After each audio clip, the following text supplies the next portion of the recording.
guidelines. So we could probably go, yeah. So tonight's agenda, we're hoping again, maybe 7 to 9 p.m. or so on the although we can go longer as everybody desires. We're going to cover, just project schedule plan sections, and the downtown and economic development discussion. Simon will lead that. You've all had a draft on that, and there may be some comments or questions. And then the new chapters, transportation and infrastructure, sort of the whole thing is infrastructure, if you will. We've got Mark Frecker to talk about transportation. Sylvia is going to talk about community facilities, and Tina Lund about the schools. As you know, that was Tina's and Urbanomics have been brought on to look into the Ossining School District. And then you all know Joe. Joe's going to, from Colored Sessions, we'll talk about water, sewer, the infrastructure, the utility system. And then we'll go through community engagement updates and then other items for discussion and next steps. So that's the overall agenda. And I think most people are here on the committee. So I think hopefully we're set in that. And then the village staff is what everybody has seen before. On BFJ planning, just so you know, we added Mark Frecker's name here because he's involved in the transportation planning a bit. And then Tina's going to speak, as I mentioned, and Joe tonight. So with that, I think, Simon, we can go ahead. The schedule, by the way, you're used to the schedule. We've discussed it, but I just wanted to highlight a little bit that last week the trustees did discuss the environmental assessment form, or EAF, which you see in yellow there.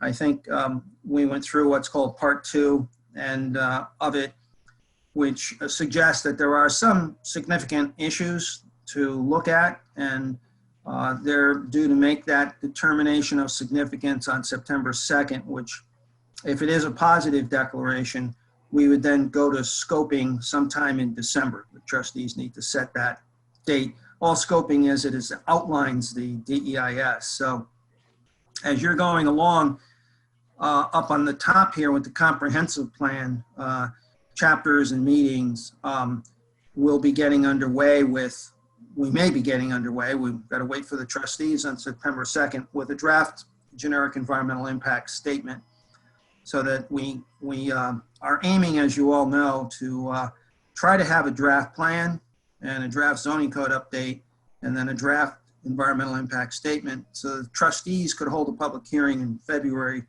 2021. So that's the goal. And then after that, as you can see, the final plan would be sort of finalized, and then the zoning code, and then you have what's called the final generic environmental impact statement. I want to emphasize here all along that there'll be the subcommittee meetings going on, there'll be the committee meetings, and then there'll be online outreach. So that the whole public outreach will go throughout this whole process. But for the committee, the important thing is that the comprehensive plan update, we're trying to get you all the chapters so that you're in a position in probably early November, late October, it's up to the committee, where you could have a workshop, which would also be your public hearing. Again, state law requires that if there is a committee, that it hold a hearing during the development of the plan. So it really should be, in October, maybe November. So that's the overall schedule. I'll just stop for a minute in case there's any questions, but. Yeah, Frank, this is Pat. Yeah. Quick question. Go back to the previous slide, please. Yeah. So this has been a static schedule since we started the discussion. And would you say that we are on track or not on track? We're on track. Okay. And then is everything on this static schedule like where it's supposed to be and things like that? It might like some sense of activity or progress versus this static schedule. I see. I think would be helpful, right? Yeah. Because the schedule hasn't changed. Like this slide hasn't changed in right. in 2 or 3 months. Yeah. So, The next two slides, particularly the second slide coming up, you'll see some changes where we are in the chapters. This slide just goes through the chapters here, Pat, and you'll see that transportation and infrastructure were sort of where we had meant to be in August. We're hoping to have housing and cultural assets and history done for your September 15th meeting. And that would allow you then in October as a committee to hold a committee public hearing. Because after the hearing, you'll want to get together again and probably do, given what the public said, probably look back then at the chapters and how you want them finished up and whether you want to get into an action agenda. You can see that at the bottom there in the blue.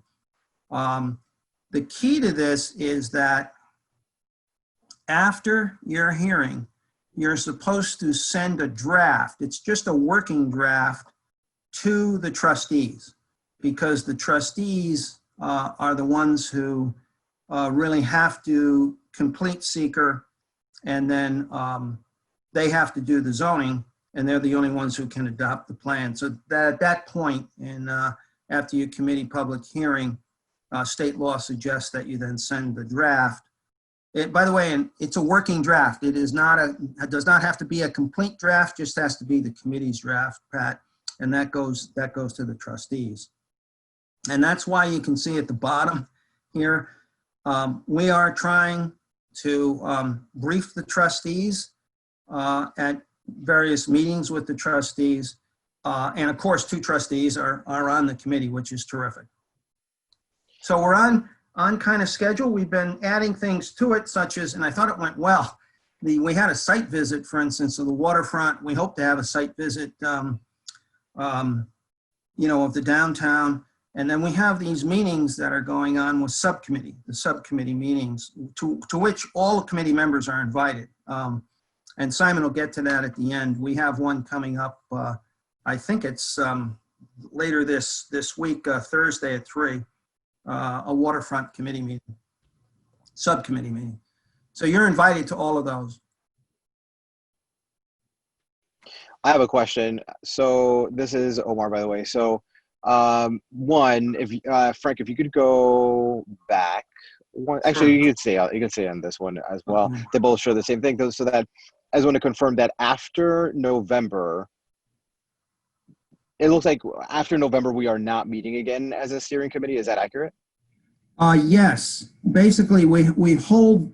You can see December's not filled in, but after, and that's up to you guys, all of you.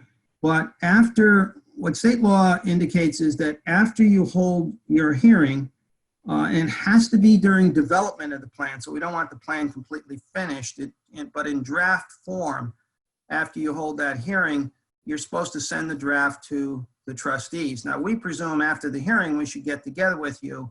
That's why we put 11/17 on here, so that you could make any final touch-ups, whatever you want in the draft, before you then send it as a draft to the trustees. Then the trustees get the draft plan, and they'll be reviewing it through, we think, December, January. They have to hold, the trustees have to, by law, then hold a public hearing. And that public hearing, we hope, will be on the draft plan, on any draft zoning. And as you know, Jonathan Martin is working on zoning for the downtown and the T-zone and Croton Avenue. Johnson's on the call. And then the hearing on the draft environmental impact statement. Next year, I mean, it's next year, but that would be the public hearing. Then after that, trustees have time, there you can see 3 months or so, to just finalize the plan, the zoning, and the EIS. And hopefully that would put you in a position in the spring to either adopt the plan or adopt a revised plan or an edited plan, but put you in a position to be able to adopt it. Got it. Okay. So we have one person who is running for trustee We have two people. One of them is on this call, Trustee Casada. But we have another person who was our former village historian, Dana White.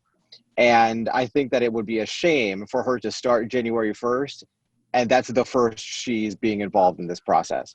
So my preference would be, and I don't know what the mechanics of this are because she's not a steering committee member. She's just right now a member of the public, but and the general election is not until November. So right now she's just a candidate for office, but she's running uncontested. So Right. I would love to be able to send her all of the information we're getting, invite her to things, give her the opportunity to be involved so that by the time she gets inaugurated, she can hit the ground running. Can you give me feedback with respect to that? I think that's a great idea. I think, you could invite her to, if it's all right with the committee, I mean, be invited to committee meetings, subcommittee meetings, any trustee, or any, of course, everything, even everything's open to the public, so she can, of course, watch all of these. But I think Omar, yes, my answer would be yes, if she could be invited to these, like if we do a working, site visit of downtown to invite her. Yeah, Great. I think that would be good. So, Yeah. and I'll let her know that the must do is watch these monthly meetings. If you could join, great, but at the very least watch. And then if she could join us in person, that would be great as well. The other thing that has come up for me is feedback. So I would love to hear from you. What is the level of feedback that is most helpful with respect to chapters that are already written? Is it as specific as like grammar and spelling? Is it like big content pieces of feedback? And I'm sure that the answer is likely something along the lines of like all of the above, right? But as somebody that when I sit down, if I dedicate 30 minutes to reading a chapter and giving feedback, I don't know like what level of detail I should be looking at it as, whether this is like a near finished draft that I'm giving my thoughts and like, here's what's missing, or whether this is like a first draft that's going to be iterated a lot. So I would love some direction in terms of the level of granularity or the most helpful kind of feedback to provide as a committee member. I would say the first feedback during this process for the committee is big ideas. Not so much, obviously typo and corrections, they're, typos, grammar, that's important, but we'll eventually, have what I call a second reader or editor on it to try to catch those. So I think it's big ideas right now, or things that you think have not been covered, or are we on a direction you're comfortable with? Because this really needs to be, we said that, we mentioned that on the sidewalk visit, the waterfront visit, it needs to be your plan. And so I think my answer would be big ideas, the direction of the chapter, Okay. rather than typos and. Right. That's helpful. So Yeah. I think that one of the things that would be helpful for me is we've already had one kind of study hall in which we've generally focused on like community building and big questions.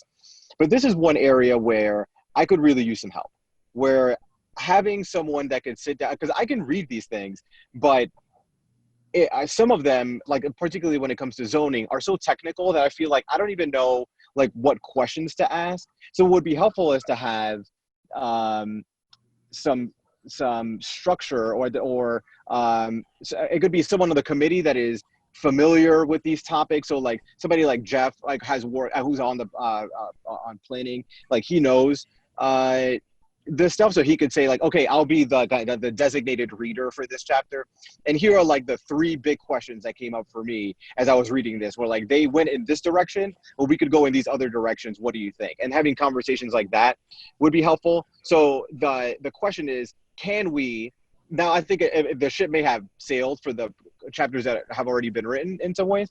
There may not be an appetite to go through those in detail. I just need to do that independently. But for folks moving forward, during the call, what would be helpful to me before we end tonight's meeting is to have one designated reader to say, I will read this next chapter that comes out and that you're expecting feedback on by the next meeting in detail, and I will have guiding questions for the group. And during the next study hall, I'm going to lead conversation around that chapter. Is that something that we could do? Yeah, I think that would be a good idea. Up to your committee, but I think it's a good idea. So at the very least, let's add it as a point of conversation before we wrap up the meeting, like towards the end on one of those final slides would be great. Yeah, great. We should come back to that. There's a couple of final slides that Simon's going to go over, so we can go back to that. Okay, Right. that'll do it for me. Thank you. Okay, great. So, Frank, thank you. Yeah. So let me kind of piggyback a little bit of what Pat was asking you in regards to the schedule and what we're doing. So in the following, not that slide that you have there, but the next one that you had in regards to the chapters. So Well, the chapter, yeah. Yeah. So let's go back a little bit, and I don't want to go back far to the introduction, but let's go back to the land use and zoning, correct? So there was a summary and a draft. So the draft was done on 6/18, and then we have the waterfront, the summary, and the draft. So right now we are going over the transportation portion of this, the downtown economics, sort of in a way.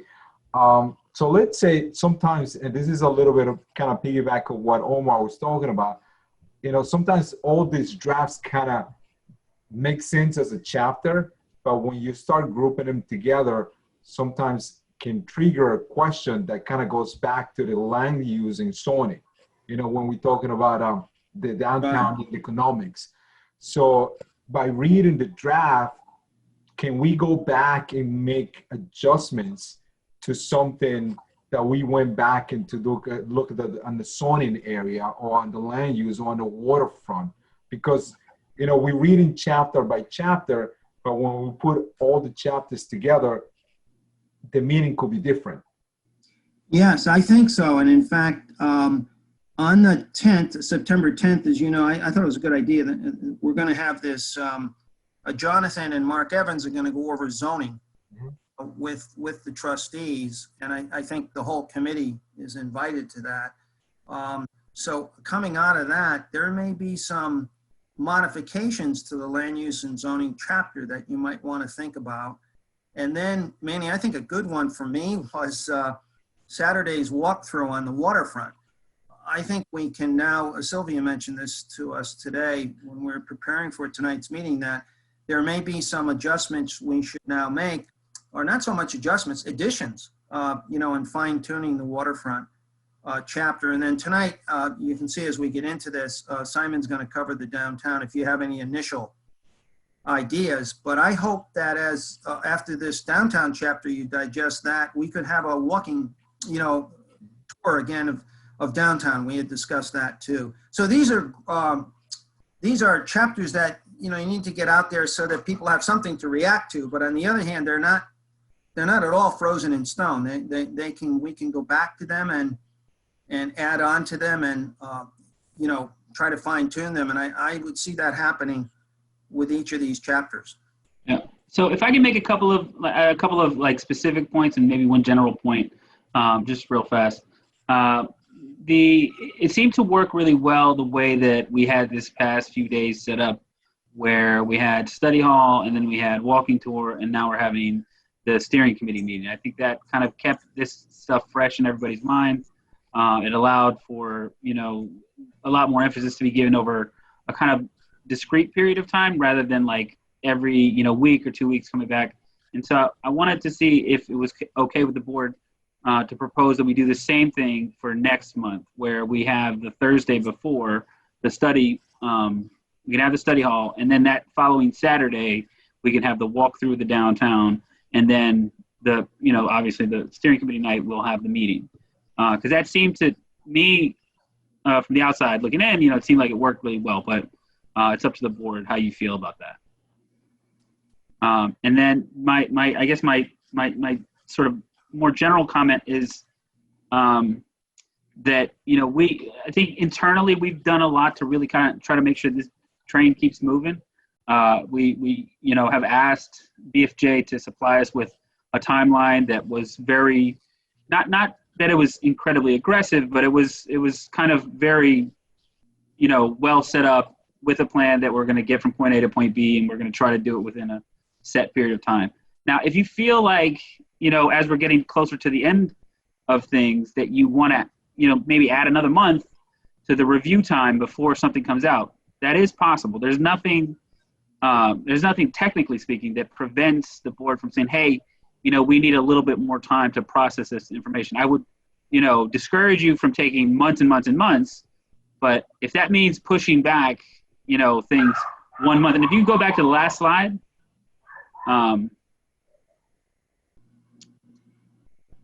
if that means pushing back something like, the November meeting being the public meeting to December to allow for a little bit more time. If that's what the committee wants to do, then you do. I don't know that you should make that decision today, but that is available to you down the road if that's something that you feel is necessary. Yeah. The only comment I'd make, Jaime, we found this from our other experience and other plans. Just keep in mind, though, that the one thing about extra time, if things tend to drag, people forget what was said. Like, I give you an example, last June. And so it gets more difficult to bring something in a timely basis if something gets delayed. It's just human nature. You just sort of forget what that chapter said. So if we can reasonably, stay to the schedule, as you say, Jaime, there might be a need for delay, but I think no one's raised anything yet. We would rather go all out and try to accommodate everyone rather than delay, unless delay is, we can't avoid it. You know what I mean? Yeah, I agree with you. I mean, I think that, I guess what I'm trying to say is that it's available to you if necessary, but, Frank brings up a really good point. From March to February, that'll be a year. So from the start of this plan to a public hearing, it'll have taken a year. So a whole year's process went into putting together this plan. That's a lot of time. It's, and I think we're still pretty early into this process. So there's still a lot to be done. Yeah. Hey, Frank. Now that question that I asked about that timing of next month is, can I get a thumbs up or a thumbs down from the committee as to whether or not that sounds good? I see 2 thumbs up. Can I? 3, 4, 5, 6. Is our meeting next month on the 15th? Yes, I think it's the 15th. Simon, I'll stand corrected there. I think it. It is, okay. Yeah, that works for me. Yeah, good. Yep. Yeah, there is a committee meeting on the 15th, Tuesday the 15th. And in fact, I would suggest if we could get the study hall in and the tour of downtown, that'd be great if we could do it before. Yeah, that's what we're talking about, Frank. We're going to do the study hall and a tour the weekend, but in the week before. So, yeah. Yeah. And I think, I'm not. Oh, sorry, go ahead. I was going to say the week before, we've got the form-based zoning conversation. In addition, so if you, I think that's already scheduled for the Thursday before. So, Yes, it's the 10th. Okay. Right. Okay. So you just need to make sure you just schedule the study hall around that, I think. Because I think we'd want to have I think, there's value in additional discussion, right? I think the form-based zoning kind of training, training, if that's the right word, is really important, but I think there's additional discussion that's going to end up being valuable. Yeah. I think if we can, what we can do is with BFJ, we'll kind of go over this next week and come up with a plan and get an email out to everybody by mid next week. Got it. And then something, Frank, that would be helpful for me is like if you go to the next page, the draft plan sections where you've got the dates and detail, right? Yeah. I think putting a bottom line on this, which is, hey, here's when the draft plan is expected to be done, the whole thing, right? Because individual chapters are great, but when's the expectation that the full combined and fully updated document is ready to go? Right? Well, yes, we hope that after the committee's hearing in late October, early November, we will have a draft for the committee to then send to the trustees. It's just a draft at point. There it is, the draft plan. And if you send your draft to the trustees, it gives the trustees a couple of months. I know there's 2 trustees on this committee, so they've got a head start, but gives the trustees time to fine tune the draft plan, get it ready for their public hearing. Is the plan that is being submitted to the trustees just a combining of all the chapters that have been written up to that point? Yes. So would there be value then in giving the trustees the option to be giving feedback along the way as opposed to waiting till it's all compiled? Oh, yes. That's why we've invited the trustees to all of these committee meetings. I really encourage, no, I realize I don't want to turn a committee meeting into a, you know what I mean? Right. Yeah, it can't be turned into a trustee meeting. Right. That's why we're trying to meet with the trustees during this process, keep them up with where the committee is. And by the way, that's why I'm glad, Omar, you and Manny are on the committee. Yeah. All right. I'll give them the heads up then, because I think that although it's a couple of months, we're talking about the end of the calendar year, and it's a lot to digest when you're like, anytime that we're talking about November, December, there's a lot going on, and it can be hard to sit down and read a report of this magnitude. And so I'll give them that option as well. Yeah. Okay. Yeah, I totally agree. I think that pieces, little bits of are much easier to digest, because this can be pretty complicated content. So yeah. Okay. Got it. And then one last question for you, Frank. In the Google Doc that we have a link that we have provided, which has links to various background documents as well as the updated chapters, as well as chapters. Are the updated chapters always the most up-to-date chapters always the ones that have the link provided to them? If I didn't say that exactly correctly, right? But or is it the one that was reviewed, but that there's still an updated version that's kind of being churned by your team? Yeah, what is there is what was submitted to you. Okay. What web is what was submitted to you, and where you made comments, changes were made. But as I mentioned, we're gonna, for instance, the Waterfront is a good example.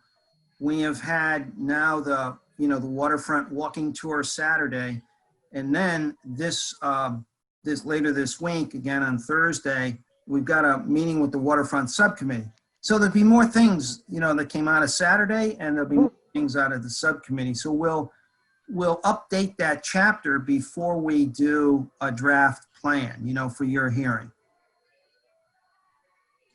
Also, I don't think that any of the chapters that we've put on that Google Doc have been changed since we sent them to you. They certainly could be if we got comments. If we got comments from, as Frank said, we'll learn more about the Waterfront. So that chapter, which we've sent to you and is in that Google Doc, we may learn something from that Waterfront subcommittee that we want to add into the chapter. So we might make edits to that one. But we can keep you updated on that. And of course, once a draft is online in draft form for the public to send comments, then we can update that on the Google Doc as well. But at that point it's completely in the public domain also. Have you gotten substantive feedback about the chapters you've already drafted? Yeah, that was going to be my question, because I heard the word no feedback. Because that's what's raising the flag for me. And I just reflect on my own personal experience of what's holding me back from giving substantive comments. And it's the questions that I already outlined, but I don't know if I'm an outlier or you're already getting feedback from other committee members, the public, other people, and I may just be missing it. Have you gotten any substantive feedback?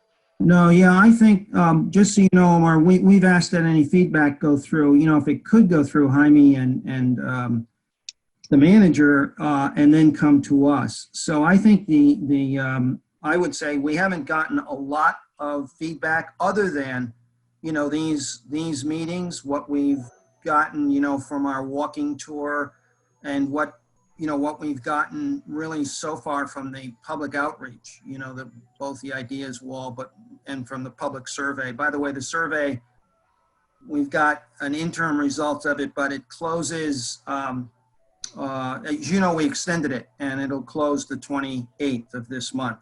So then we'll share all that feedback with you, of course. Okay, so my recommendation would be then, if we can start delegating some of the chapters that have already been written and have designated readers for those who can draw out what the essential questions are for each of those chapters. What are the choices that you made in those chapters of what to put in, what might not be in, and bring those questions to the committee? That I think would help to generate more substantive feedback. Because what I don't want is for us to be here in November, having it be our last meeting, and for us to say, well, we've given it like nearly a year and nobody said anything. And I think that it's a big missed opportunity. So before this meeting is wrapped, I'd love to have that delegated.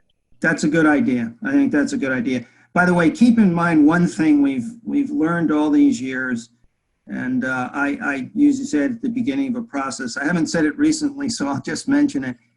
I find that in terms of public reaction, no matter what we do, sometimes it always turns out that at the final public hearing by the trustees, everyone sort of seems to understand that's it.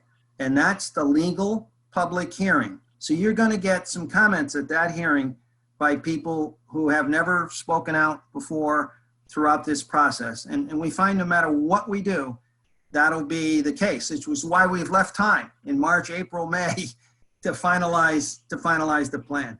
And it's good to have that legal public hearing because it does sort of indicate to everybody, hey, this is kind of really it. You need to step up now and make any final comments. So you keep that in mind too.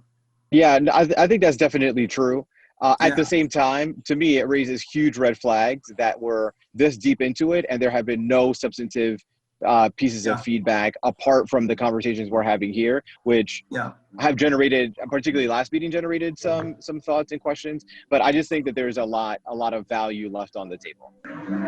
I agree. I think your idea of the designated reader would be very good.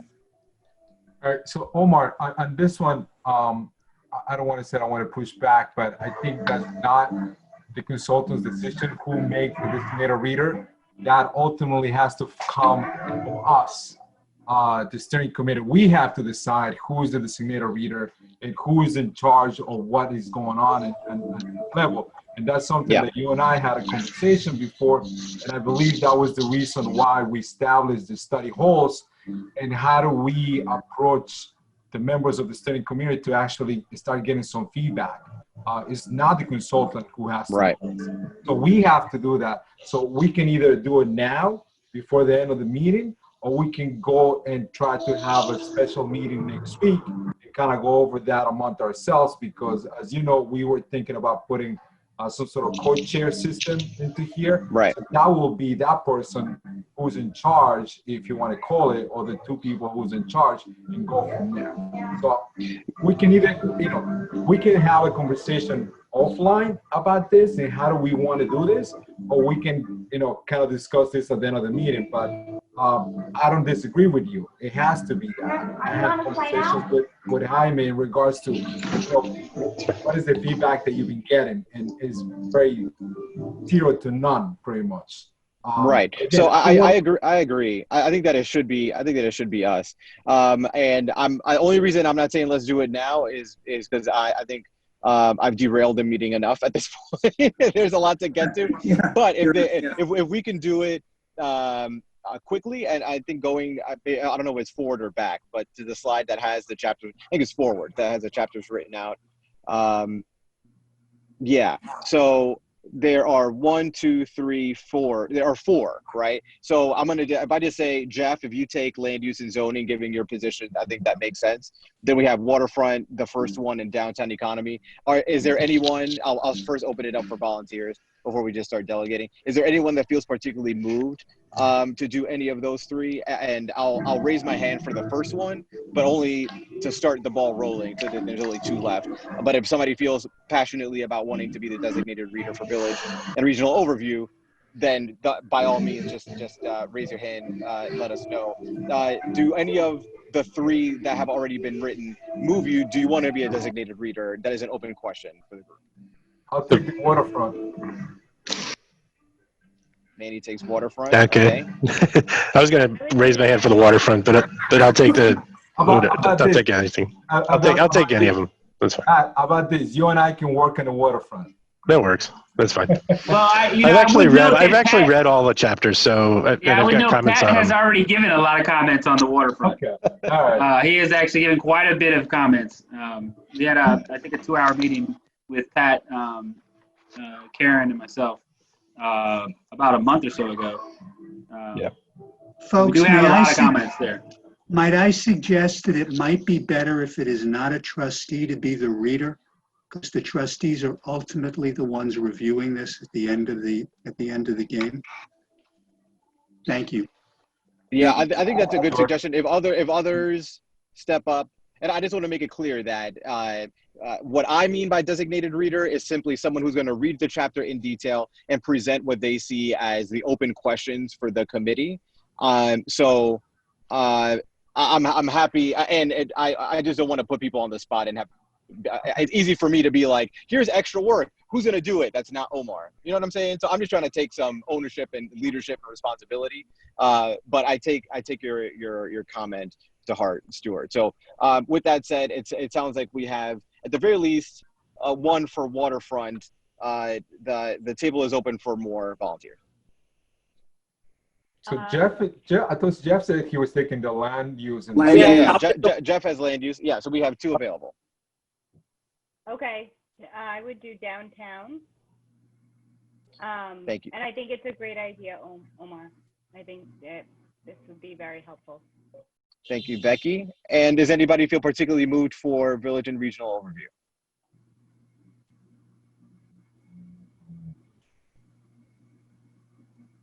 Not all at once. I'll go ahead and I'll read that one too. That's fine. So Pat, let me ask you this, because you already had some feedback over to before about the waterfront. Is that something that you would like to share that with us? Yeah, absolutely. Right. So what I can do is I can go and I'll clean up like the notes that I put into the document, because they're hand scribbles right now. I'll clean it up and I'll put it onto the PDF and kind of post-it note format so that there's a much more coherent perspective, and then I can walk people through that. That's pretty easy. That's kind of how I do it. Yeah, that'd be helpful. And again, Omar, just keep in mind, that's the reason why we created these study halls, is to go over items like this. So those are the topic conversations. And after the whole committee has agreed to the concerns that the designated reader may have had, we can put a draft back to BFJ and say, look, this is the recommendations that we have as a group, and then we can move forward from that.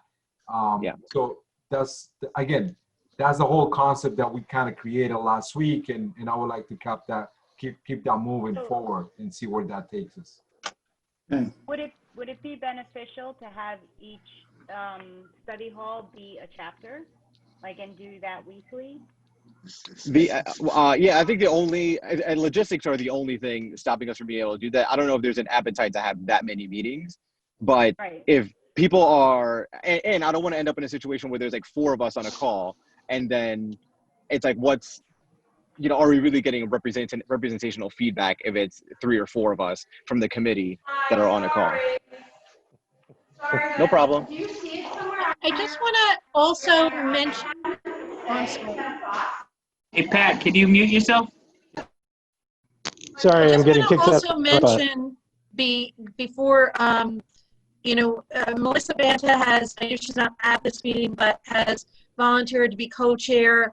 There's that too, and I think in sharing the meetings too, that you may have some more direction on how to make sure you're getting the most input and mileage. So I just want to put that out there, and if there's somebody else who's willing to co-chair, ideally it probably shouldn't be a trustee, that would be great, and you are welcome to.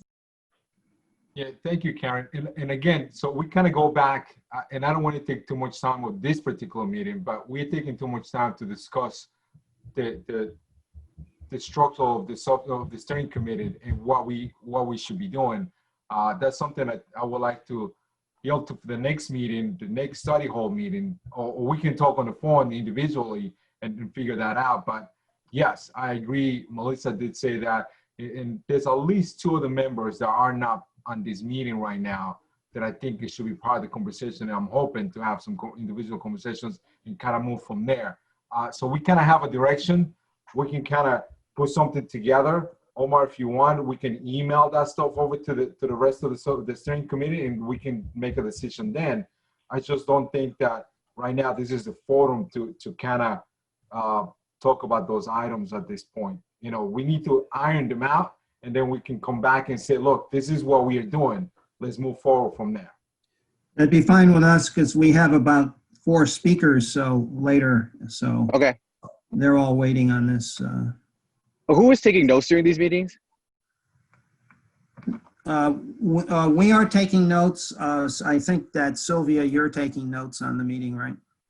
I am, yes. Yep. Okay, great. Thank you, Sylvia. Thank you. Okay. Sylvia, if you remember, Sylvia returned the minutes from the meeting a few weeks ago from the previous meeting. Right. So are we okay to move forward?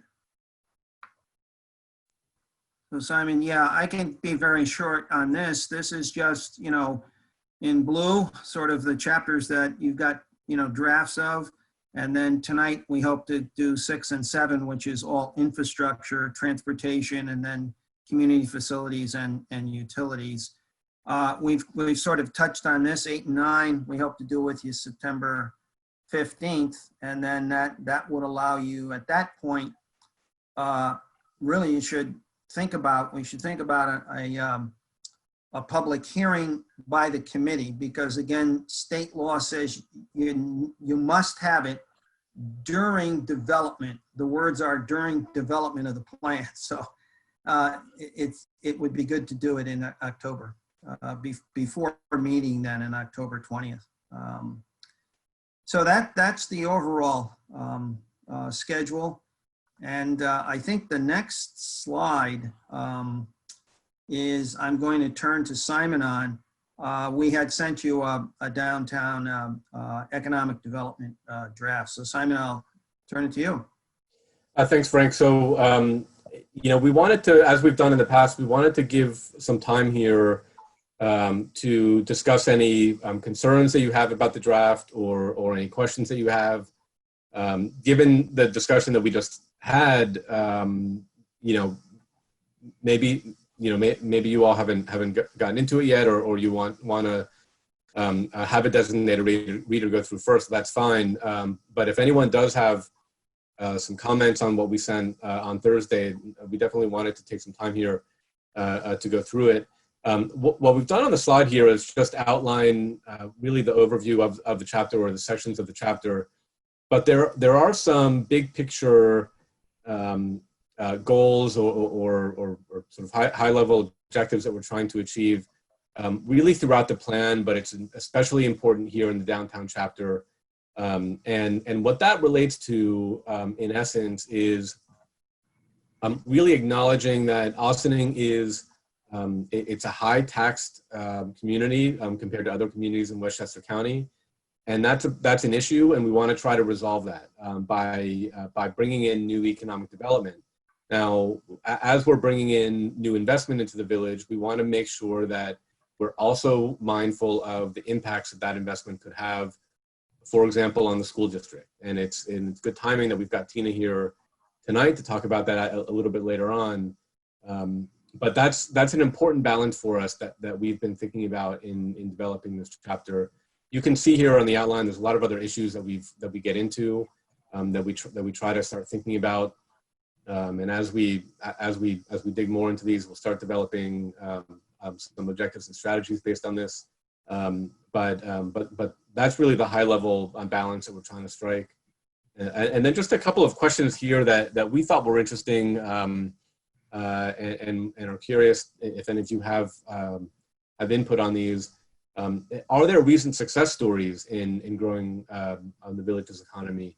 Maybe pre-COVID, but maybe even in the midst of COVID, there have been some creative approaches that have come out. And how do those projects get done? Sort of a positive outlook, right? What are some success stories?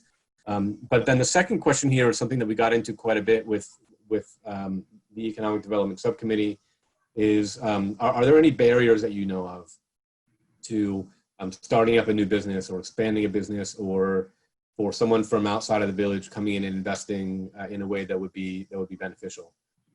So just some questions to prompt discussion, but also if anyone had started reading through the chapter and you have any other comments or questions or concerns, happy to get into those now as well.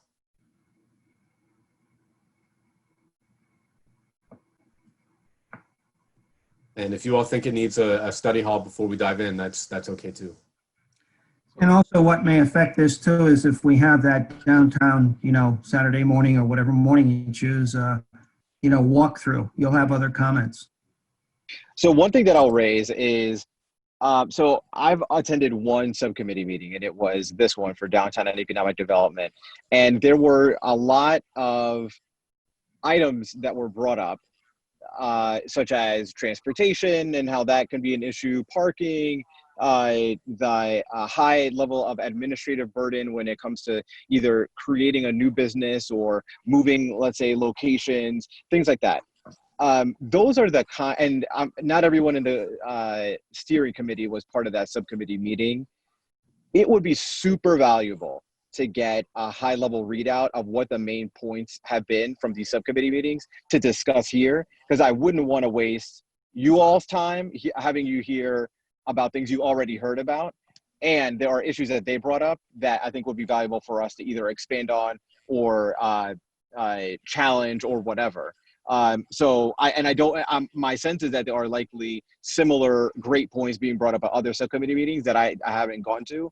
And so I would love to have that as a next step. I don't know the mechanics of that, but any way we could do that would be super valuable. That's point one. And then point two is my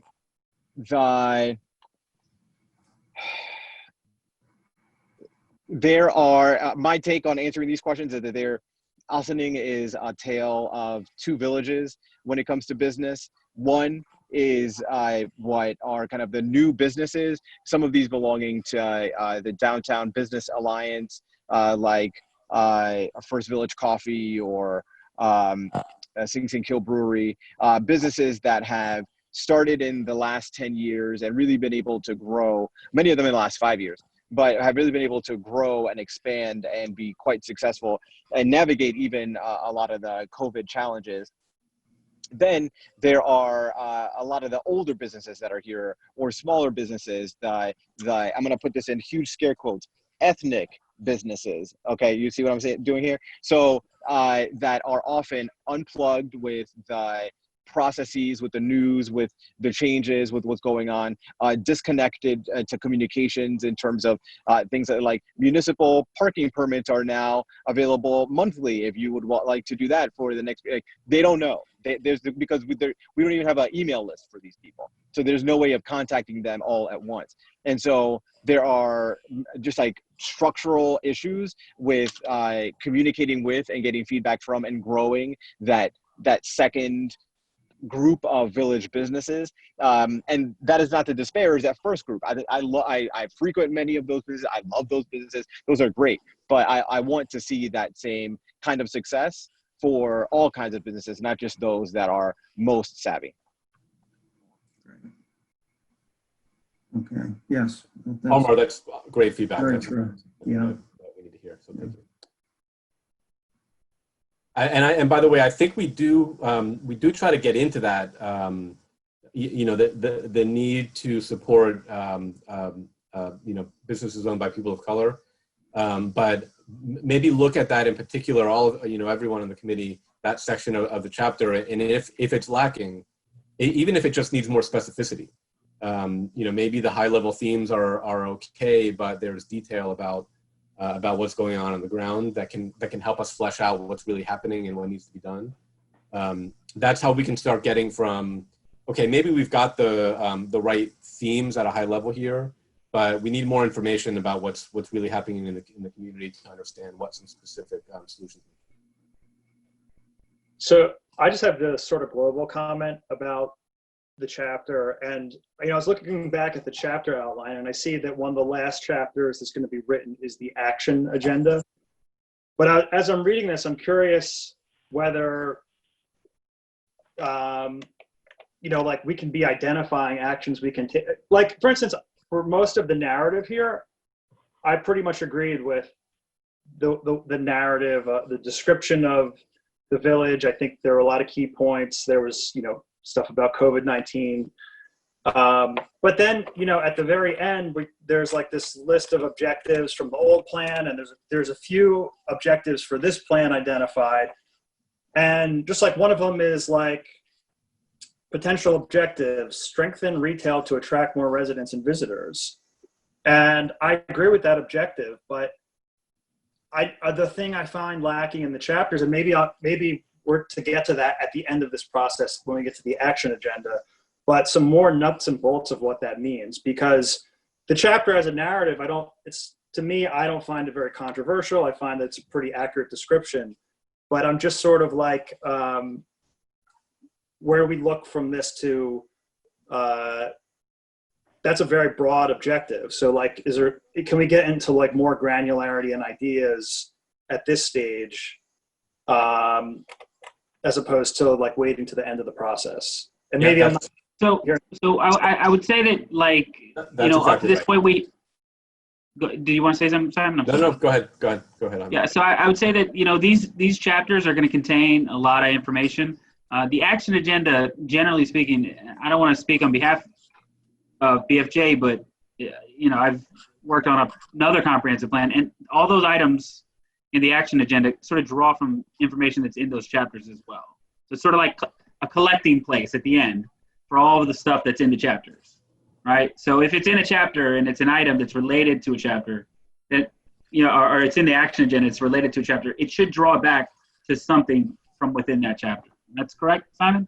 Yes, that's a very important point. So Jeff, it puts even more emphasis on your comment. So if there are things you think in the downtown chapter that we should get, ideas that you have or ideas for specificity, it would be good to get those in, because Jaime's right. The action agenda will start with, what are in the chapters that have been written, what are the things that have been said to us thus far. It doesn't preclude you, by the way, on the action agenda for adding things at that point when you've had a chance to look at everything. But it does rely on the chapters, so as a starting point. So if there are things in the economic chapter you feel at the end we should think about or add on to, I would say let's get those comments, yeah. And Jeff, if you have ideas on that, this is a good time to get them to us, or to you could follow up with an email if you want, however you want to do that. So I have a question. The Chapter 5 makes reference to the Opening Downtown Work Committee report. Might that be something that we could look at, and might that be giving us ideas for more specifics? That should be, so that's the report from 2017 that Jeff, among others, worked on. That should be in the Google Doc, linked in the Google Doc. Okay. But absolutely, it's a great resource for us. It's got some great ideas about about some specifics, and we definitely look to that in developing the narrative as well.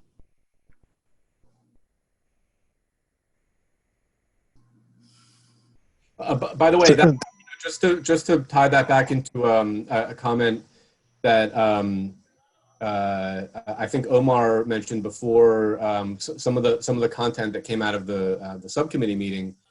When you're thinking about any sort of category, any chapter in a comprehensive plan, they all interrelate to each other.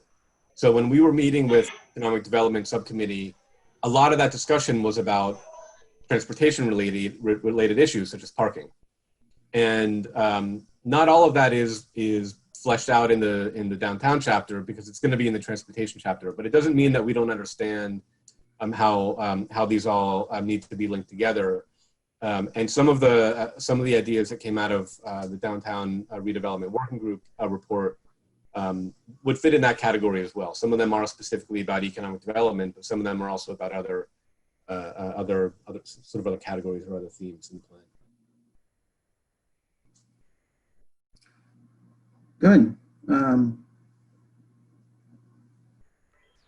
Okay, well, So this is, I just want to piggyback on, this is Pat, sorry about that. Just piggyback on what Jeff was saying. I found the comments at the end, kind of on page 16 in terms of potential objectives, and just above that, the comments on the gateway corridors and commercial nodes. I thought that those were generally accurate, but I thought that they were not necessarily like specifically actionable, right? You know, in terms of, you know, for me, it'd be, so having a little bit more detail around what does that mean would, I think, would make it something that's, you know, more actionable, and that you know, moving forward, the board can actually do something with, right, in terms of making some changes from that perspective. yeah. And I guess one comment that I had, and I don't know if this came up in the waterfront discussion on the weekend, and because apologies, I wasn't able to make it, but you know, I was out of town. Yeah, I almost view the waterfront as another potential kind of gateway, right? Kind of coming in from the train, coming in from the ferry, coming in from the boats, and coming up to coming up the hill, or to whatever ends up happening down there by the waterfront area. I kind of conceptually think of the waterfront area and the train station area as another potential gateway. Is that a concept, like a waterfront gateway, or is gateway, you know, generally limited in, you know, kind of planning purposes to sort of road related, you know? And I don't think it has to be road related. You're right, it normally is, but I see your point. I mean, you've got, you're gonna have, we hope, perhaps a you know, museum down on the waterfront. You've got the existing ferry, you've got Metro North. It's a major way to get into Ossining by ferry and mass transit. And then you've got some, at least a potential significant attraction down there along with the waterfront itself. So I think you can view it that way, yes. Absolutely. And maybe we'll mention it that way then also. Mm-hmm. Yeah, because I think that gives it's a different perspective on the waterfront, and a different perspective on, you know, just conceptually, okay, we want to make, you know, you've got, you know, 5,000 people a day going down there, and that means you're going to have 5,000, you know, or you've got X number of people commuting, you've got X number of people driving along the streets. You know, if you look at the traffic volumes from the report, you know, and the whole concept of how do you make it so that people want to stop, right? Yes. And stay. Yeah. You know, and is you know, one, you want people who are here to stay here and shop here and spend money and build and develop, but you also want people who are traveling through or into to stay.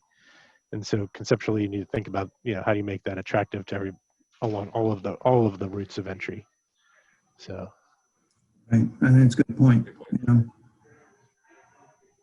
Okay. If there's nothing else, we could move on to the new material then for discussion tonight. So I think we're going to turn this over at this point to Mark Fricker in our office, who's done some research on the transportation elements. And just one big picture item here. We started with village-wide, a village-wide focus, because you do have a potential study that the village has a request for proposal out, and will eventually, I'll let Karen speak to this if she wants, but you know, eventually you'll be hiring, I think, perhaps not sure when, in later this month or September, potential consultant to look at downtown parking and traffic and transportation issues. So That is correct. okay. So what you're going to hear here from Mark is a little bit village-wide right now, where we've started. So, Mark, go ahead. All right, Frank, thank you. And nice to meet most of you tonight. So as Frank mentioned, I really am focusing pretty village-wide. And I'll be covering a summary overview of the transportation chapter. And the slides really highlight key existing conditions that will be detailed in the chapter, which will ultimately inform future recommendations and strategies. But looking to uphold the village's complete streets policy to improve streetscape and sidewalk conditions for all users, really, where possible, this chapter recognizes the importance to improve traffic and circulation patterns, as well as ongoing themes such as downtown parking, as Frank mentioned, which we had the chance to kind of get more specific potentially. But guiding objectives overall really include, as mentioned, circulation issues, also high crash locations across the village, really looking at both of those in tandem with, roadway connectivity and functioning. Also to enhance connectivity between, the waterfront and downtown specifically, those connections there. And also to provide improved sidewalks and, strategic bike infrastructure where possible. Kind of keeping things like high level, I did want to start off by asking everyone, these two questions here on the slide. Feel free to kind of focus on one or both, but the two questions are, what are the emerging transportation priorities for the village of 2020, perhaps in your opinion, or more objectively, and how do you envision transportation to better serve the community for the next decade? So kind of thinking about, other emerging, challenges in the next 10 years or so. But yeah, I really do open this up to, to everyone for a comment or, ideas here in response to those two questions. I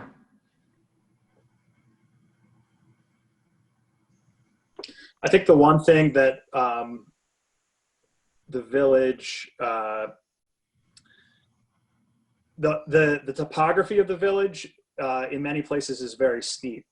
And I think that's, I'm not sure if the topography has discouraged sort of the complete streets idea. Like, why would we put a bike lane there? Who would ever ride a bike up that hill?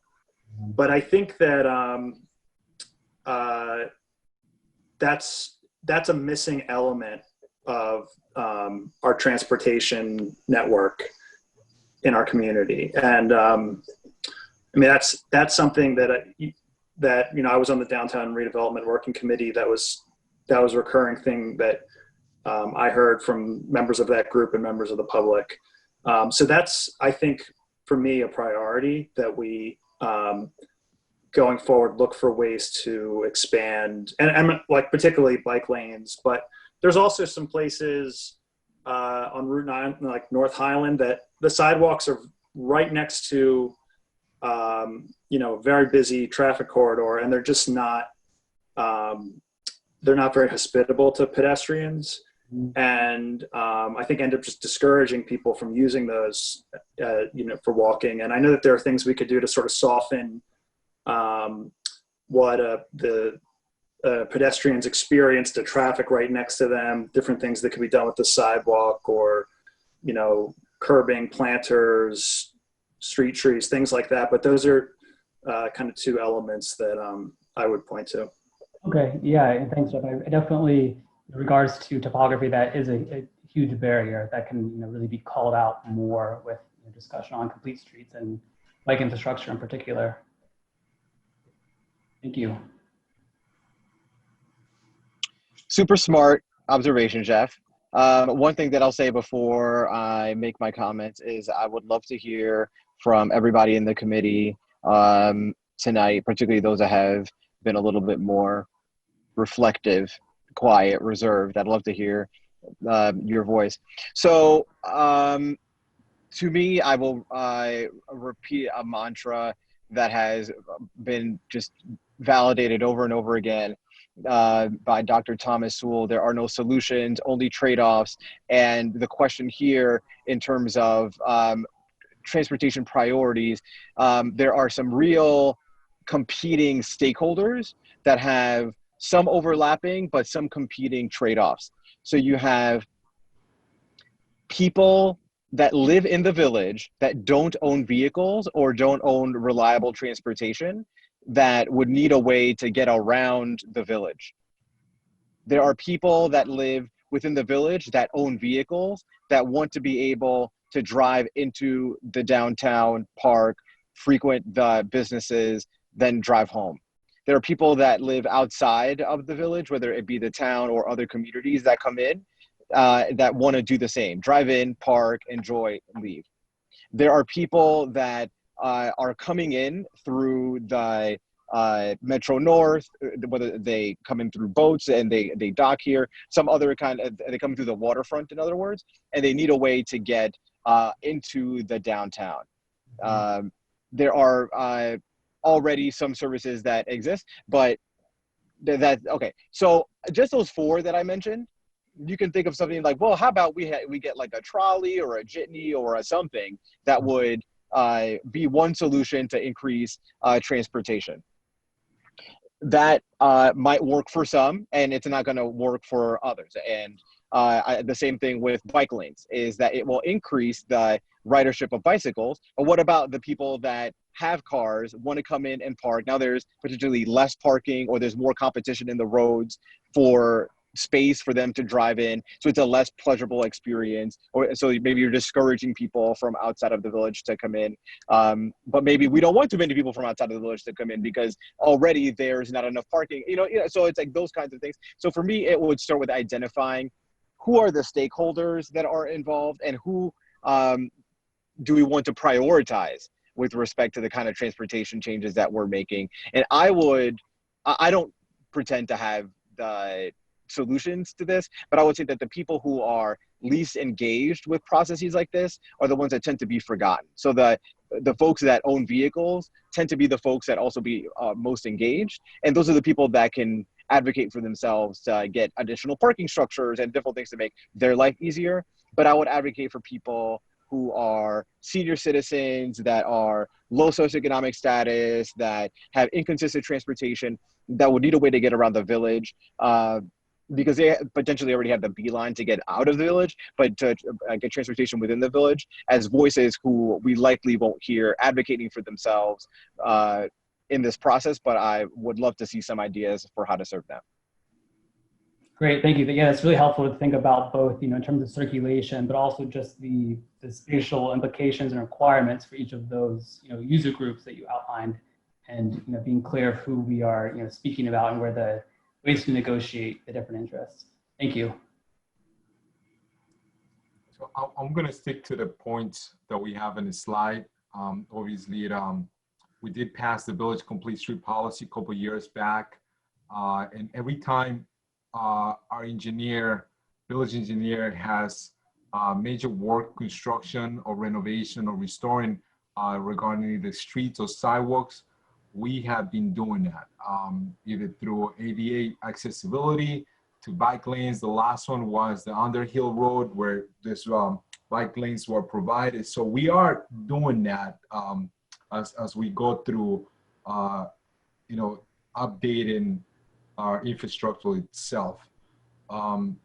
So that's something I guess we have to talk about, what does that mean exactly? Are we talking about just the downtown? But, you did mention we are going throughout the village. So that's sort of my observation on here. The other one on that you have, one of the points that you have in here says enhancing connectivity between the waterfront and downtown. I'm not sure exactly what you mean with that. And when I'm saying I'm not sure what you mean with that is because in the past couple of years, we got a grant, and then we also put money in there when we actually enhance through the sidewalk and through historic lights, going all the way down to the waterfront, using Seco Road and Main Street. So, so could you be a little bit more specific in regards to what do you mean when enhancing connectivity, besides the sidewalk and the historic lights and the improvement that was done already in the past? Manny, one thing we're thinking of, as you know from our waterfront sort of walkthrough Saturday, is on Main Street itself. It's a fairly, right now, from downtown to the waterfront, we're looking at the possibility of Main Street becoming one way, you know, from downtown to the waterfront. It would give you a chance there to widen the sidewalk and also to provide parking. You could do both. And also it would give you the opportunity when you widen the sidewalk. I think the village has done a good job, as you've mentioned, on Secor with, you know, a new sidewalk and, you know, lighting scheme, street furniture scheme. You could do that. You could carry that out on Main Street. So that would enhance connectivity, I think, particularly for pedestrians, you know, between the waterfront and downtown. I realize it's an uphill, sort of an uphill walk, but that could do that. And we thought the, you know, keeping Secor two-way and then Main Street one-way it will not harm, at least, automobile connectivity. Okay, thank you. No, I think there's a lot of things that we could do and a lot of functions, obviously, that we can take advantage as development comes. You know, we can draw from that as well to put something that we have done in the past. When a big development comes in, there's additional work that we can work with them to do for our village. So we have done it in the past. In regards to, you know, the parking lot structure, you know, as you guys know, you brought it up early in the meeting that we are looking into a consultant to do an overhaul, but it's just not for again, it's not just for the waterfront. We are also looking to do village-wide hardship parking as well. That was part of the RP. So I want everybody to keep that in mind. It's not just downtown and waterfront. So that's something that, you know, as I mentioned before to them, as I mentioned to here now, is something that when we select the preferred consultant that we want to work with, you know, that's something that this committee has to work with them. At least BFJ will have to work with them as well. You know, it's something that we need to work towards the main goal. And I think that's something that, you know, we'll have to revisit that at this chapter at some point when we actually have the study done, I guess, and we can refine the draft for us to present that to the board at some point. Yep. Yeah, that's a good point. Yeah. This is Pat. So the one piece on that particular bullet point to follow up, you know, the enhanced connectivity for me is, and just to echo what's been said, it's, to me, there's a connectivity, not just, you know, waterfront and downtown, but there's connectivity, you know, in multiple axes across the whole village. You know, for me, one that, you know, I think is a priority is somehow figure out how to, you know, get connectivity across Route 9.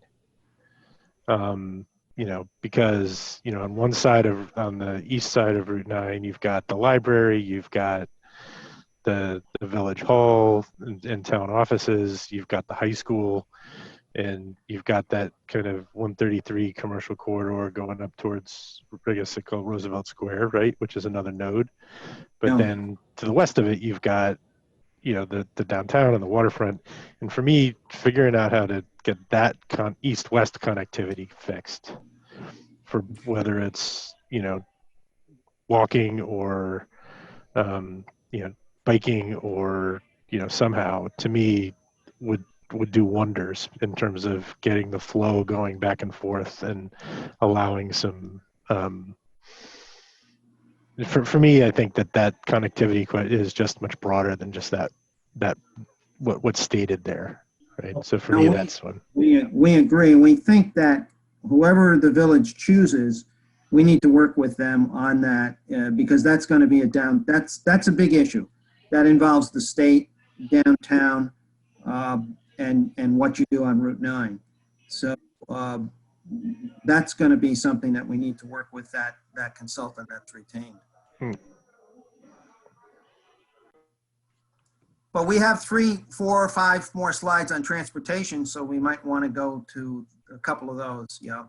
Yeah. So this slide here, the map on the right illustrates DOT categories roadway classifications in the village, And as you can see, this is a tiered system, but this slide is really meant to just show quick takeaways that Route 9A constitutes the village's expressway / parkway. Route 9 is really the principal arterial. Note that Route 9 just north of the village boundaries, does kind of go into an expressway classification. Minor arterials also kind of are key connectors, including Route 133 and Route 134, and major collectors, such as Underhill Road and Pine Avenue and Snowden Avenue really kind of add further connectivity with, high volumes. And these, this classification is largely based on volumes, right? And so what you see in the table is the average daily traffic volumes. This is, again, state data, but this shows here, kind of, these, key streets based on the average numbers. Route 9A, unsurprisingly, has the highest. And this list works its way down, but Route 9 and Croton Avenue and Pleasantville Road, all have over 10,000, vehicle trips daily. I just comment there to put this in perspective for you. 9A, you all know. I mean, that's basically a parkway, although it does have lights on it occasionally. And at 33,000 average daily traffic, that's why it doesn't work very well at those lights. That's a high volume. It's a volume that usually you would find on a grade separated parkway. And that's one of the problems with 9A. It's mostly outside of the village. So it's but it's something we should note at least. The one that's inside the village, that's what, you just mentioned in terms of connectivity, across Route 9.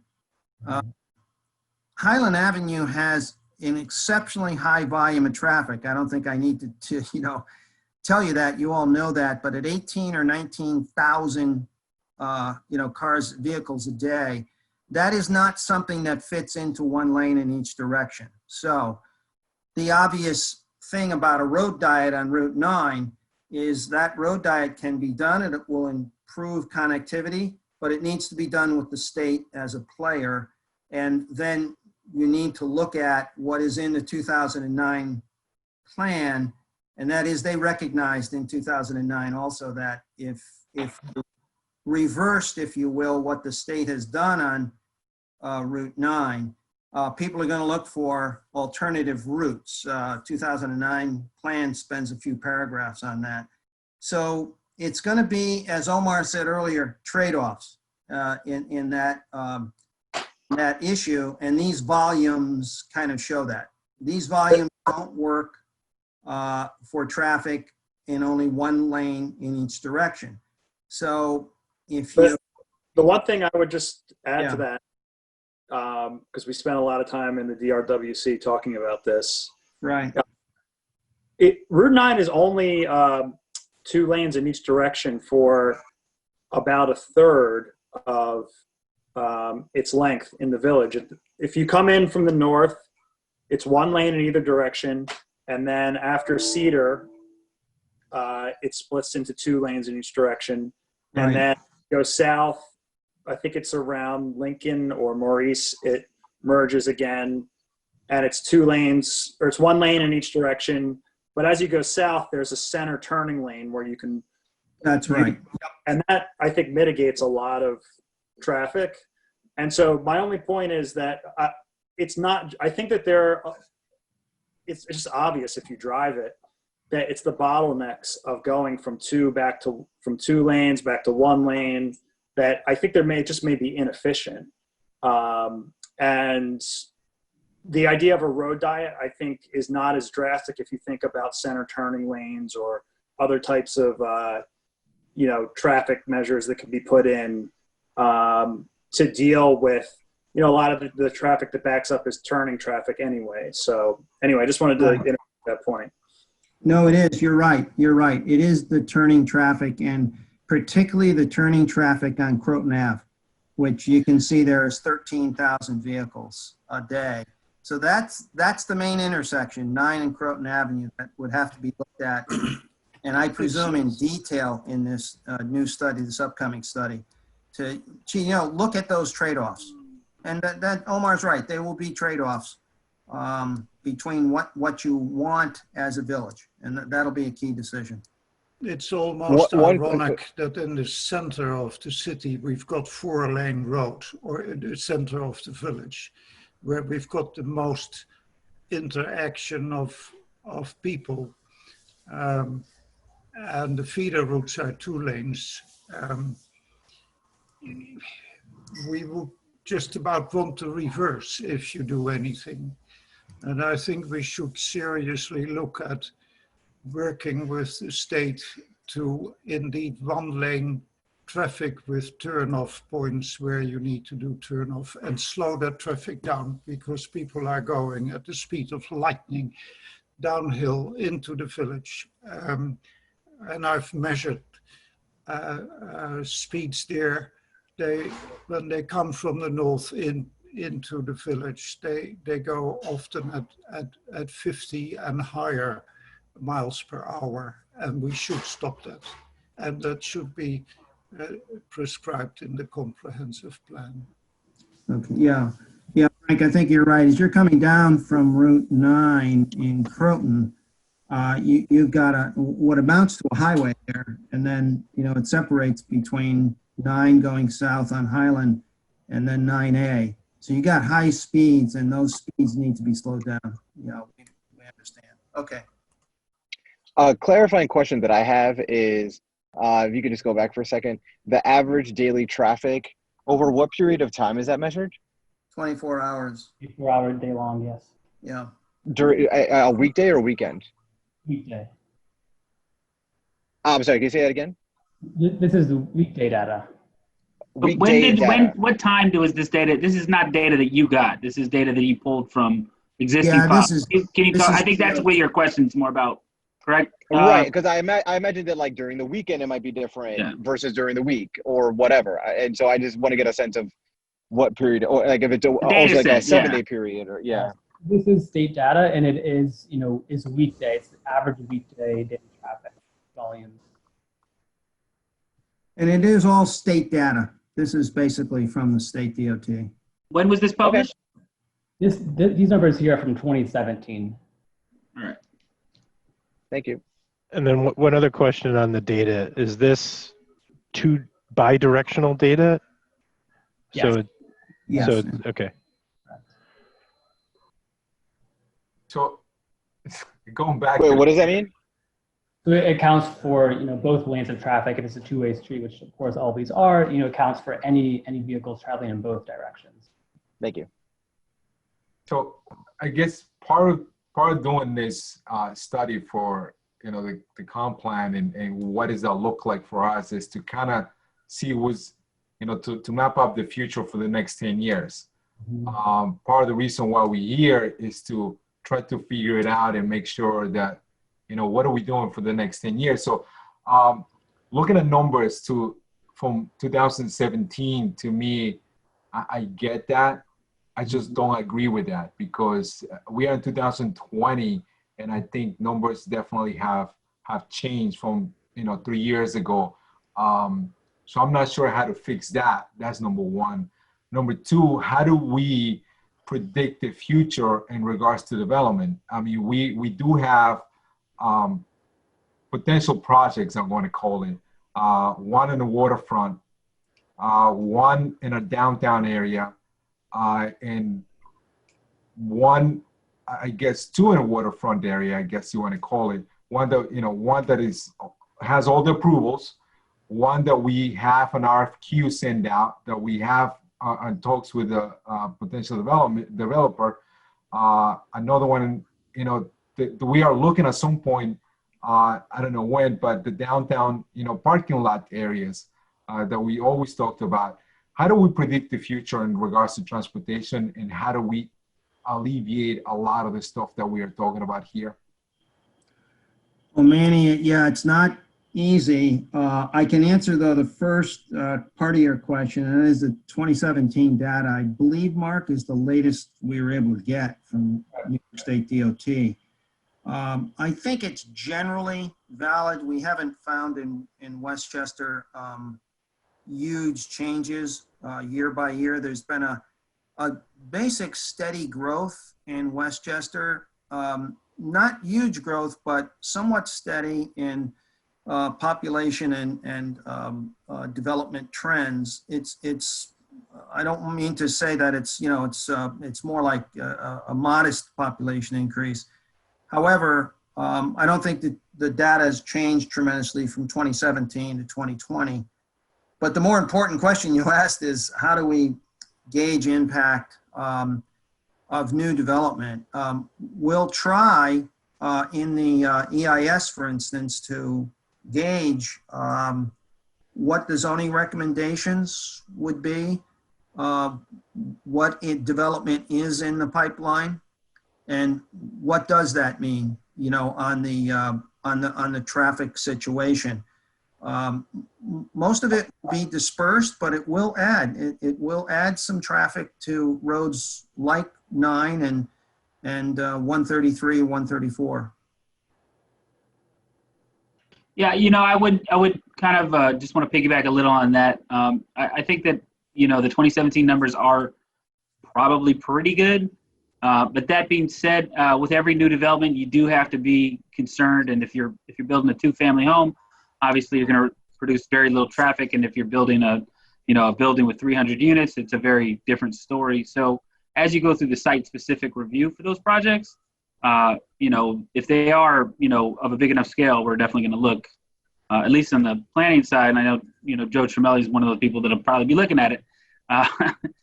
We'll be looking at the traffic impacts or the potential for traffic impacts. And where needed, we would, call for traffic studies for new developments if it was critical. Yeah, thanks, Jaime. Yeah. So go ahead. Okay, so yeah, moving on to this slide, shows crash data, and the slide's heat map shows concentrations of crashes within the village. And this data here is specifically from 2017 to 2019, so a 3-year from note that the map accounts for the total number of crashes in this time period. From all of the just over 1,200 documented crashes, it's notable that 14% of these crashes resulted in at least one injury. Intersections, often have the highest crash incidence rates in the roadway network. And between 2017 and 2019, 62% of reported accidents in the village occurred at intersections. And this is what the table here shows, is really the intersection-specific crashes. So this is kind of pulled out from the data that's shown in the heat map. And as you can see, the downtown area, at kind of a per acre basis, there are more crashes there just because of the roadway network kind of across intersections. But the table to the left really highlights the actual intersections, mainly along Route 9 rather. But in the downtown area, the intersection of Main and Spring, that is kind of really the one intersection in downtown that has the most documented crashes during this time period. But topping the list is Route 9 with Rockledge Ave with 28 total crashes recorded. And again, this is state data that's really dependent on self-reporting from crash incidents, and there's opportunity to look into this data more, kind of at a different scale if you want to look more at the downtown intersection specifically. But from this, just kind of thinking about your own anecdotes or things that you hear. We're curious to hear, other traffic safety issues related to crashes that you encounter, when moving through the village, whether it be particular intersections or other areas of challenged visibility, etc. One question, I have 2 quick questions. One, can you put these numbers into context?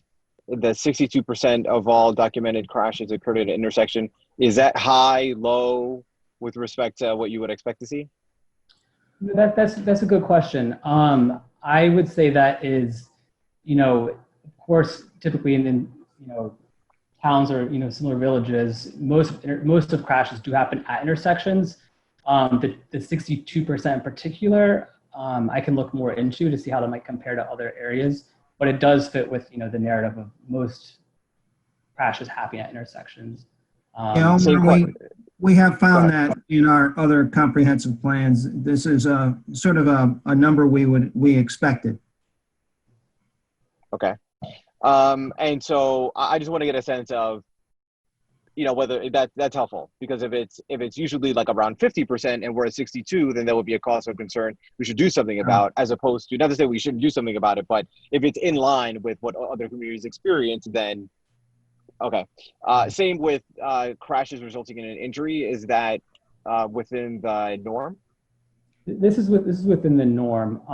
There are, what I plan to do is to look more at these particular intersections here and kind of tabulate and go through the data more for these particular intersections, what the injury rate is at those. I do want to pull out, are there key intersections that have higher than average injury rates, but the 14% is within comparison to other towns. Yeah, Yep. I think one really good takeaway from this map is that that intersection where Croton Avenue meets Route 9 and Main Street is our most problematic. Yeah. So I think that's very telling about sort of highlighting something that needs to be fixed. One last question is, can you tell me how many of these involve a village-owned vehicle? That's a great, so the village-owned vehicle, meaning. Right, so like it could be anything from like a police vehicle, a fire truck, whatever. There are qualifiers in the data. I would have to, it might not be very precise, but there might be some qualifiers that could be pulled out. I could get back to you on that though. Trustee Lopez, the number is very small. Thank you, Corporation Counsel. Okay, that's it. All right. Just Pat, I had a couple of questions on that real quick.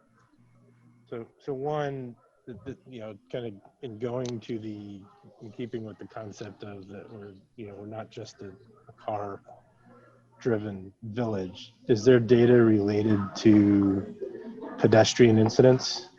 Yeah, it's the next slide. Okay, I missed that.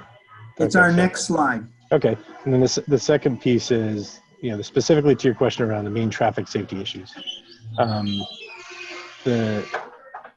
Where I see, the huge opportunity for like accidents all the time is people flying north on Route 9, past Nelson Park, all trying to race towards that choke point up at the top to get in front of people who are potentially going slower. But the reality is that they're just going to stop anyway because people are turning left in front of them once you get up to, Hamilton and places like that. So that's where it goes from, they're rushing to get to the point where it goes into one lane. Right? Yeah, exactly. Right. And then it's up the hill past the apartments in front of Nelson Park, which is a high traffic, pedestrian area. And you've got a pedestrian walkway there, which crosses Route 9 going east to west. And then, so there's a whole bunch of stuff there, which to me is, I always think is fraught with potential for disaster. Yeah, that was, And, one other just quick thing to mention with this data is, with any given data point for a crash, it's qualified as either being at an intersection or not. And there is, of course, some crash data that is happening very close intersections that is not included here. This is strictly what's being reported as, yes, it happened at the intersection, but there could be intersection conditions that have spillover effect. Yep. So that's a good point in regards to a location. All right, and yeah, so this is kind of, a smaller data set, and this actually, is data that goes from 2015 and 2019. But, over that period of time, there were, again, this is reported data, reported crashes rather, vehicular accidents with bicycles or pedestrians, but there were 3 reported vehicular crashes with bicycles and 27 reported vehicular crashes with pedestrians. And just really kind of, just looking at where the clustering happens, there's 2 areas that really pop out. One is South Highland Avenue with Embleton Place. There were 5 crashes that involved pedestrians. And, further north, kind of closer, within downtown, the kind of the stretch from Spring Street and Maple Street to Main Street, there's a clustering there that did involve, 3 pedestrians as well as 1 bicycle. These particular intersections, having the chance to look at the streetscape and the sidewalks, in particular on Wilton and South Highland, it is there's some conditions where there's a wall and there are very narrow sidewalks. So these conditions, it's interesting to see what the street design, sidewalk design how that might correlate to these clusterings. But from that, I do want to ask, aside from any general questions, what are the priorities for pedestrian and bicycling improvements in the village? We touched on that briefly earlier with some of the challenges. And then I guess more along the lines of safety, any other intersections that perhaps this data doesn't, portray things that you've witnessed or anecdotes that you've heard.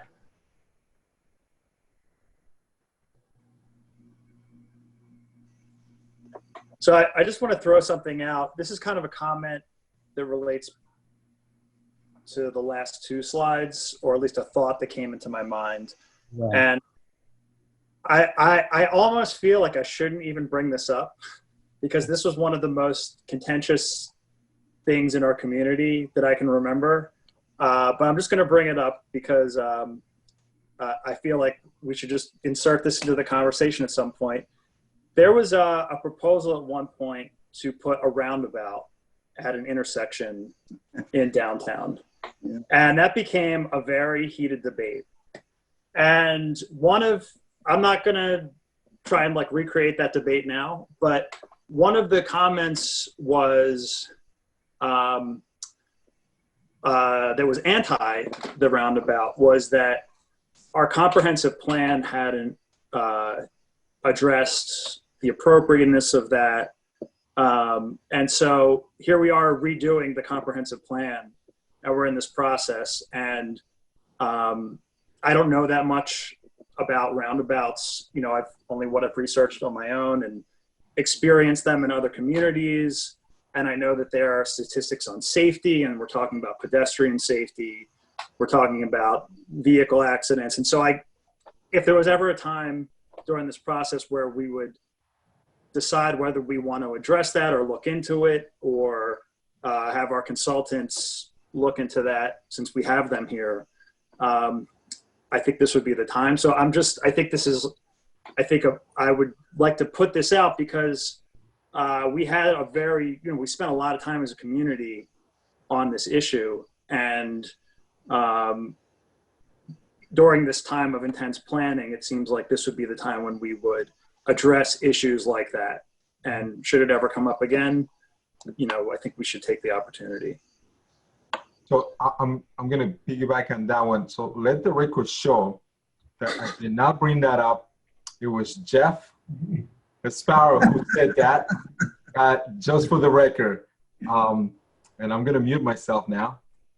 And Jeff, I watched that at a distance through others and your papers and Gannett newspaper, and it went on for years. And it's something that I hope we don't have to, I'd suggest that as soon as the village gets on on board, the traffic parking consultant for downtown, we meet with them and look at that issue. But I think it's an issue that we do have a good resource in our firm.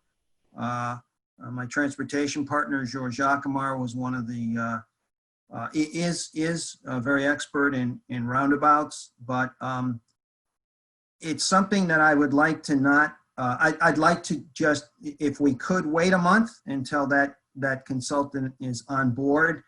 I'll give you an example of why I want to wait. I think all that Karen would need to do is talk to the manager of Bronxville. We spent a lot of time and a lot of money on whether a roundabout was feasible at a key intersection in Bronxville, and for just many reasons, change in administration, trustee who wanted it left, for just many reasons it didn't happen. And I think it would be at least good, Jeff, to wait a month maybe, so that we can we can overlap with whoever is retained. rather than get into that right now. We wanted to start, we deliberately started this presentation village-wide without getting into, you know, that particular issue. By the way, I'm speaking as someone who loves roundabouts, so I'm not trying to avoid the issue, but just watching from a distance what you've been through, if we could give it a month until someone's on board, it might be good. To answer the question that was presented earlier, if you can go back a slide, please. Croton and Linden is a place where you don't see a lot of crashes or vehicle like pedestrian issues, but it's a problematic intersection because it's essentially four-way where cars are playing chicken with who's going to turn in which direction, who's going to keep going forward, and the way that cars are parked on Croton makes it hard if you're going up Croton if you're going up Linden. It makes it very difficult to see who's if there is a car coming on Croton, and those cars are coming fast. And so that's one thing I'd point out. The second thing I would ask is the second thing I would point out is for bicycle accidents. So it's unsurprising to me that those are places where there are bicycle accidents because as someone that has done a ton of cycling in the village, particularly if there is any kind of condensation, water, anything like that, if it's raining or it has rained, if there's snow or anything like that, given the grade of the hills, if you're coming down those hills, it can be quite difficult to stop on time, and so it's easy to get into an accident, hitting a car, hitting a person, whatever. Precipitation, Omar, that was a word that came to mind. Yeah, go ahead, Frank. Omar, where was that again? Where, could you say that? On Croton and Linden.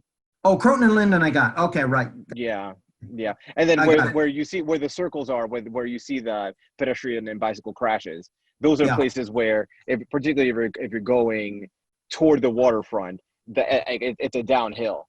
And so if you skipped your seasonal bike tune-up and your brakes aren't on point and it's been raining, it's easy to get into an accident. I got it. Right. Yeah. Got it. Okay.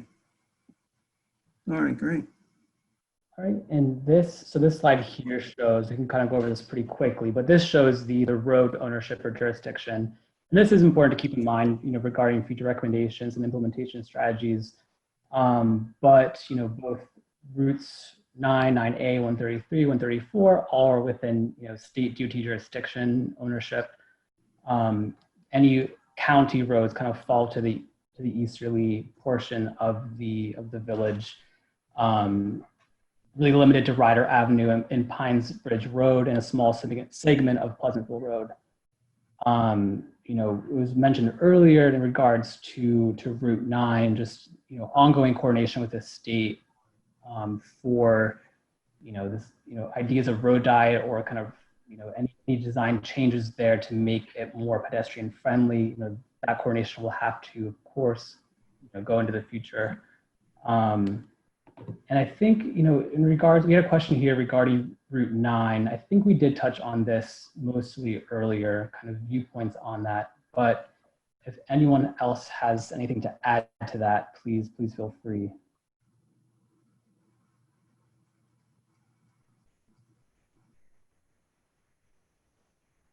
Okay. So these last two slides really just look at, you know, the mass transit options in the village. And you know, Metro North, as you all know, is a really viable option and really, you know, kind of adds to the character of the village and the commuting potential. As you know, Ossining is an express stop on the Hudson Line, 31 miles to Grand Central Terminal, you know, typically a 48-minute trip via express train or a 1-hour trip via local trains. And, you know, service really is every 25 to 30 minutes. You know, pretty straightforward here, but I do want to ask if anyone has any comments on overall Metro North service or you know, comments at large regarding Metro North. Yes. So there are so there's a few issues. One, the drop off and pickup. I mean, and some of it, I'm just going to vocalize it, but I recognize it's going to be quite difficult to actually do anything about this. The drop off and pickup happens on the overpass, and that creates a lot of congestion.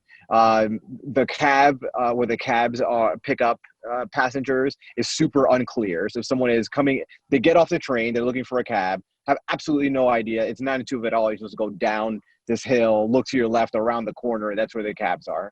Really say again, Mark? There's no like demarcated area for like taxi pickup specifically.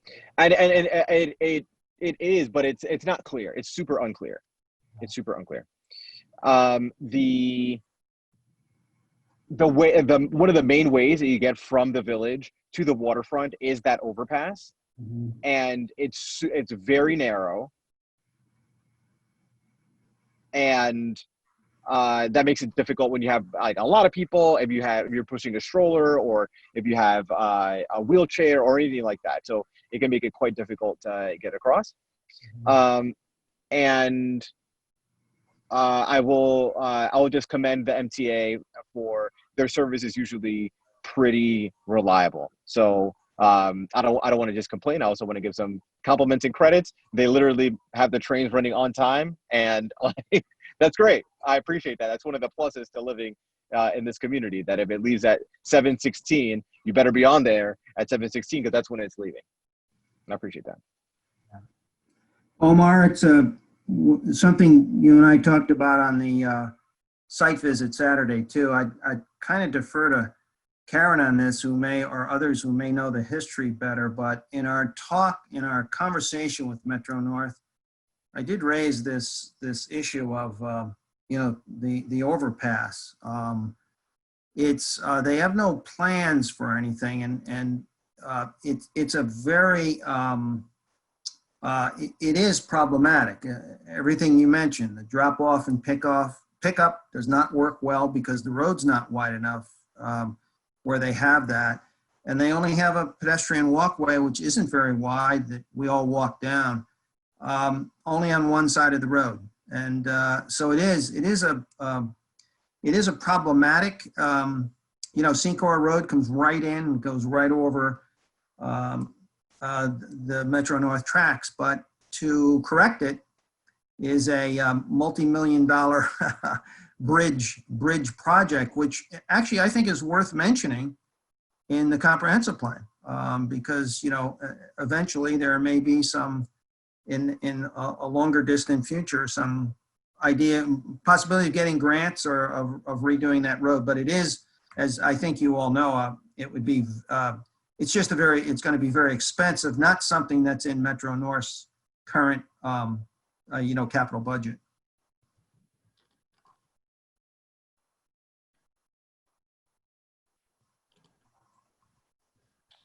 All right, great. And finally, to conclude here, there's another important part of the network for transportation options is, of course, the Westchester County Beeline bus service. And there's four main routes here that have service in the village: Route 11, Route 13, Route 14, and Route 19. Route 13 is the most consistent, connecting to Terrytown, Portchester, and Rye. This particular route does stop twice an hour throughout the day, whereas other routes are more so limited to the morning hours, or they kind of have more sporadic schedules. So, for kind of reliable day-long scheduling, Route 13 is the most consistent. And we're really curious to hear from everyone what critical service gaps or any planned service updates that might be on the table, like what you're hearing from bus riders in the village, and what really critical needs maybe are not being met. I guess the top concerns. One of the things that I have heard from community members is there's this lack of connectivity from the east side down to the waterfront. And even looking at these maps, it kind of shows that Route 19 does go to a part of the east side, but there's sort of a whole segment of the area that even if they were able to extend Route 14 to take people over to the waterfront would create a lot more connectivity to the train station. Sort of add. Right now, if you live in one of those areas, you sort of got to walk to 14, and then you got to transfer in the downtown just to get to a bus to get you down to the train station. So I don't know if that's something that like needs to go in the the regional plan, or if that's something where we could kind of find a way to get better bus transit access to the waterfront. Rather than what we have right now, which kind of takes people sort of on this loop, picks up a few people, but at the same time, it may not be serving the needs that the community is looking for. And as you were saying, just if it's ideas to get from the waterfront, to easterly areas, of course, that would involve transfers for at least a couple of routes here. And it's not even really the waterfront that I think is, well, it is the waterfront. I mean, for a certain segment of the population, but it's also the train station, right? So if you wanted to get on a bus to get to the train station so you didn't have to drive down there, unless you're on, one of those two lines, it's not really gonna do it for you. Yeah, and I mean, that's a good point. The other thing I see about that Route 19 is seems to stops once an hour during peak period. It doesn't have a very good frequency. No. That's maybe another thing with it. And I did want to note that we will speak about the ferry, of course, as another option. There's not a slide dedicated to that, but we will speak to it in the chapter. I think one of the things I would just throw out there is I don't use buses, and I don't know how many other members of the steering committee use buses, but if we're missing those voices, we need to make sure that we get input. Yeah. Well, if I recall correctly, I thought I read that like 72%, when you're collecting regional data, 72% of people have cars in Ossining, right? 72% of households have cars. Is that accurate? I need to personally review that data. I don't have it for the year, but yeah, I can look into that. If it is, Jaime, that would be a little bit low compared to some other Westchester communities. I may be off on that number, but I thought I recalled hearing something like that. Yeah, something around 72%. Yeah, Mark, you can check that, right? Yeah, I will. Yeah. And we, as well as the ferry, we'll also mention the past trolley proposal and idea, in the transportation chapter. Great. Before I conclude this section, any last comments? All right, great. Well, thank you all. I apologize. Just one last comment. I'm sorry for this. Of course. It's one last comment. We do have several apartment buildings and condo buildings on the northern end. And so I'm curious, I don't see that it goes down to the waterfront, but I'm curious if it does at least get people from the adjacent sort of, I think it's Croton up there. The train station to Croton up there. Yeah, that's Croton. Yeah. If it gets there, then that's great. Then that's the answer. But if it doesn't get them to Croton, then that would be the other side of it. Just making sure that people, wherever they are, have the ability to get to the train station. Scarborough, whether it's Scarborough or Croton or Ossining. Hey, Mark, let's check that Route 14, whether it goes to the Croton on Harmon train station. I'm guessing it does, but Jaime, we'll check. Yeah, I'll check. Thanks, Jaime.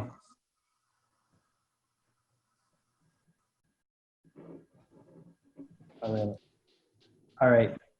Good. All right, thanks everyone. I'm going to go ahead and pass off to Sylvia from BFJ.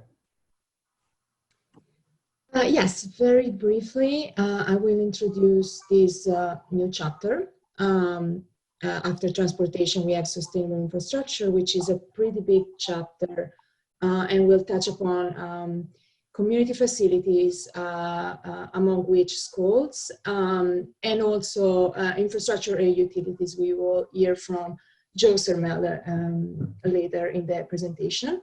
But in particular, I just want to highlight that we're having conversations with the village staff in terms of community facilities that are critical, such as the community center, public library, but also public safety services. So the police, we spoke to the chief of the police service, and fire department. I'm hoping to set up a call soon with the fire department, and we had a call with the ambulance service. So just briefly, all these discussions will be just to gather some basic information about these community services and just see if they have any infrastructure needs and how the services, their services are likely to evolve in the next 10 years. For example, one thing that I want to mention here, I spoke with Bill Garrison for the recreational and parks department, and he mentioned that, as Pat already mentioned to us, actually, they put the Recreation Advisory Board put together a pretty comprehensive survey of all the parks in the town and in the village. And we'll definitely use that resource, which I believe, Pat, you presented to the Board of Trustees last week. So that's critical for us, to have these resources at the same time that we are updating a comprehensive plan. And definitely, one of the objective will be we are aligned on this to just bring all these community facilities, parks, up to good standards, and see if there are any missing services or recreational options for the community, for the wider community. And I just this was pretty quick introduction, and I think one of the most important community facilities is the public school system. And for schools, I will leave it to Tina to give us a pretty comprehensive presentation on that. Thank you. Thanks, Sylvia. Hi, everybody. I've got a lot of pretty dense material that I'm going to give you the highlights of, and of course, I'm willing to answer any questions. But the first thing, I want to give a little context of historic population trends from Westchester County. It's been net migration, not births, that have actually supported population growth historically. And you can see that, especially since 2005. You can see that the blue column, which is the total births per county, starts declining precipitously. And that's continued through 2017, which is the most recent year that state data are available. So it's the health department and DOT are on the same schedule as far as data releases. And I'm personally working now on the NIMTIC forecasts of population, and I could say that without labor-induced migration, Westchester's population would continue to decline from now through the 2055 forecast year. And it's only through the additional migration brought in by jobs in the region that the forecasted population is holding more or less. It's growing up until that 2045 and then starts to decline again. So moving on, and this actually is, the birth rate decline is a national, state, and county trend, and it also holds true for the Ossining School District. The state handily collects data on the number of births per school district. And you can see here the table or the chart shows the resident births from 2007 to 2017. And while there is an uptick in 2015, as a general rule, the birth rate is trending downward. Okay. And this is something that's actually being seen in the Ossining enrollment forecast. The chart you have on the right is actually the Ossining UFSD's forecast for 2009 to 2024. This is the study that they paid for from BOCES, Suffolk County BOCES. And what it shows is that they're having a peak of enrollment in 2020, so this coming school year, of just over 4,800 students. And after that, there's a projected loss of 138 students through 2024, just in the next 4 years. Urbanomics expanded and extended that enrollment forecast. We did it through 2030, 2031, just to give a full 10-year spectrum. And what we found is much the same. Enrollment will peak in 2020, but beyond 2024, there will be a decline of another 209 students through the end of this decade.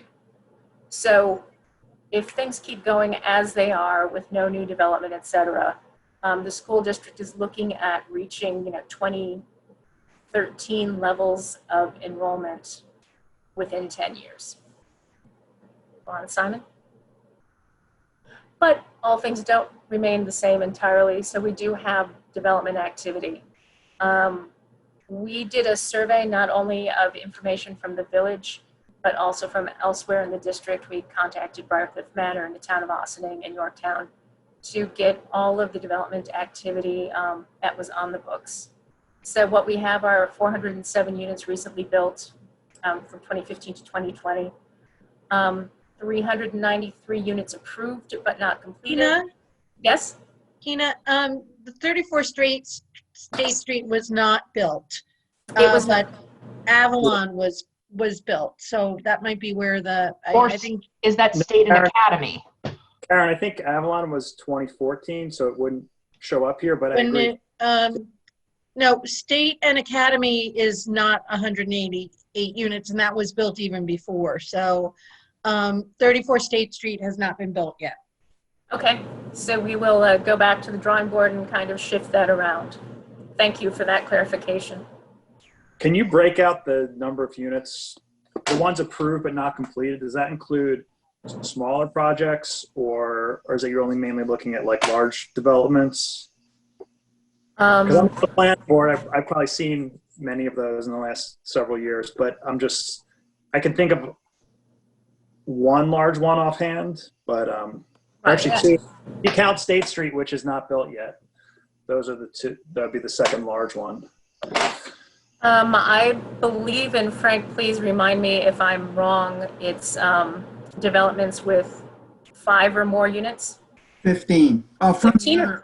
I'm sorry, I think we chose, when we asked the other communities that are in the school district, like Briarcliff Manor and the town and Yorktown, and those ones we used 15 or more, I believe. Oh, that's right, yeah. Yeah. So can I ask a general question, I guess? If you guys are deciding that, be 15 units and above, what happens to the rest of them? Where does they fall? Because there's also an impact, from a one family house, there's an impact to our infrastructure itself. But if you are taking big projects from 15 units and up, I guess maybe we can kind of put that as even if they're approved but not completed, I would like to see a list of those particular projects, to be part of this charge, I guess, or it could be a subtitle somewhere where those units are listed, just for us, at least for my point of perspective. Okay.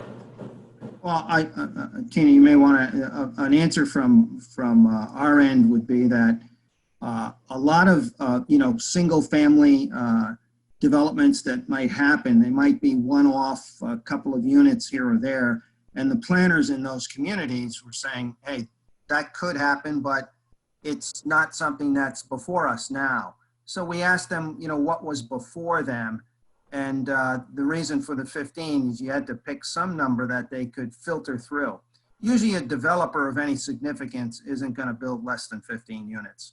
So they'd be mostly scattered single-family homes here and there in those other communities.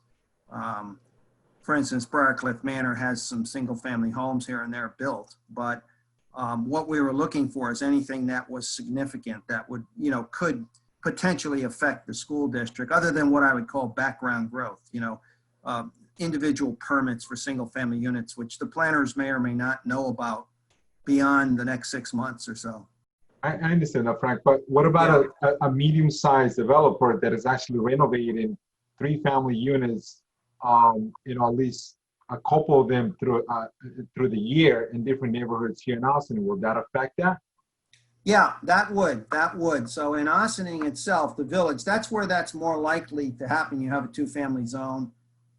It's less likely in a Briarcliff Manor, or probably less likely in the town, or certainly in Newcastle. That's probably So would it be fair to say, and I don't know if the rest of the steering committee may agree, that instead of looking at a 15 units and up, can we look at least at 3 units and up? Yeah, if your building department can give us that data, that might be helpful. Yeah, part of the reason we chose the larger number is both to look at the density that can happen, and also in an effort to make sure that we actually get the data from the buildings department. So it's easier for them to filter in that manner. But yes, we can pursue it. Again, I just want to hear from the rest of the steering committee if they agree with that or not. Sure, I would just like to also just see more detail.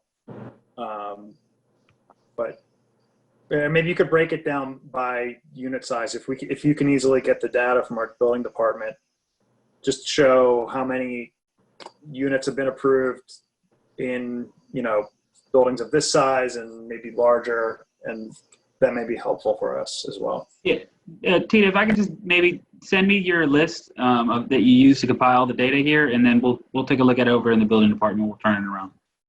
Okay. Great, that'd be great. Thanks, Jaime. Thank you, Jaime. So I think one thing that would be helpful here is, and I don't know how deep we're getting into this in the comprehensive plan itself, but part of the dynamic is the fact that we have historically had a conversation within the village about being over-enrolled in the schools. And so I can't speak to this personally, not having had children go through the schools yet, but this is something that I have heard a lot, particularly historically, and this is something that people have really tried to address. So when I see this data, one of the things that is coming up for me is that there's a lot of similarities to climate change, in the sense that there are people that are climate change advocates wanting to change our policies to reflect this reality that we have, that there's a consensus of. There are climate change deniers that say, well, some people say this, some people say that, we don't know what's actually going on. So there's, for a lot of people, and I'm sorry if this is getting too esoteric, but for a lot of people, there is an understanding that it's clear we have too many kids in the schools, and what we need to do is reduce the number of kids in the schools by any means necessary. And then there's this competing narrative that says, well, actually, it looks like enrollment is going to be flat or going down for the next decade plus. And so if we do have new projects or new whatever, then the impact is going to be, if not negligible, at the very least, it isn't going to exacerbate this issue that has been going on historically of enrollment going up. And so that to me is where some of the requests for more specific numbers comes from, is to elucidate which narrative is correct. Because even if we are accurate when it comes to the numbers, there's still this kind of cultural ethos that we're going to have to address in the plan or elsewhere when it comes to school enrollment. Because this reminds me of exactly when we started this process. We were reviewing the first chapter, and we said, hey, looking at between 10 years ago and today, the population of the village has been basically flat. And the mayor was like, it doesn't feel that way. That may be true on paper, but it certainly doesn't feel like there are as many people as there were 10 years ago. It feels like there's more people.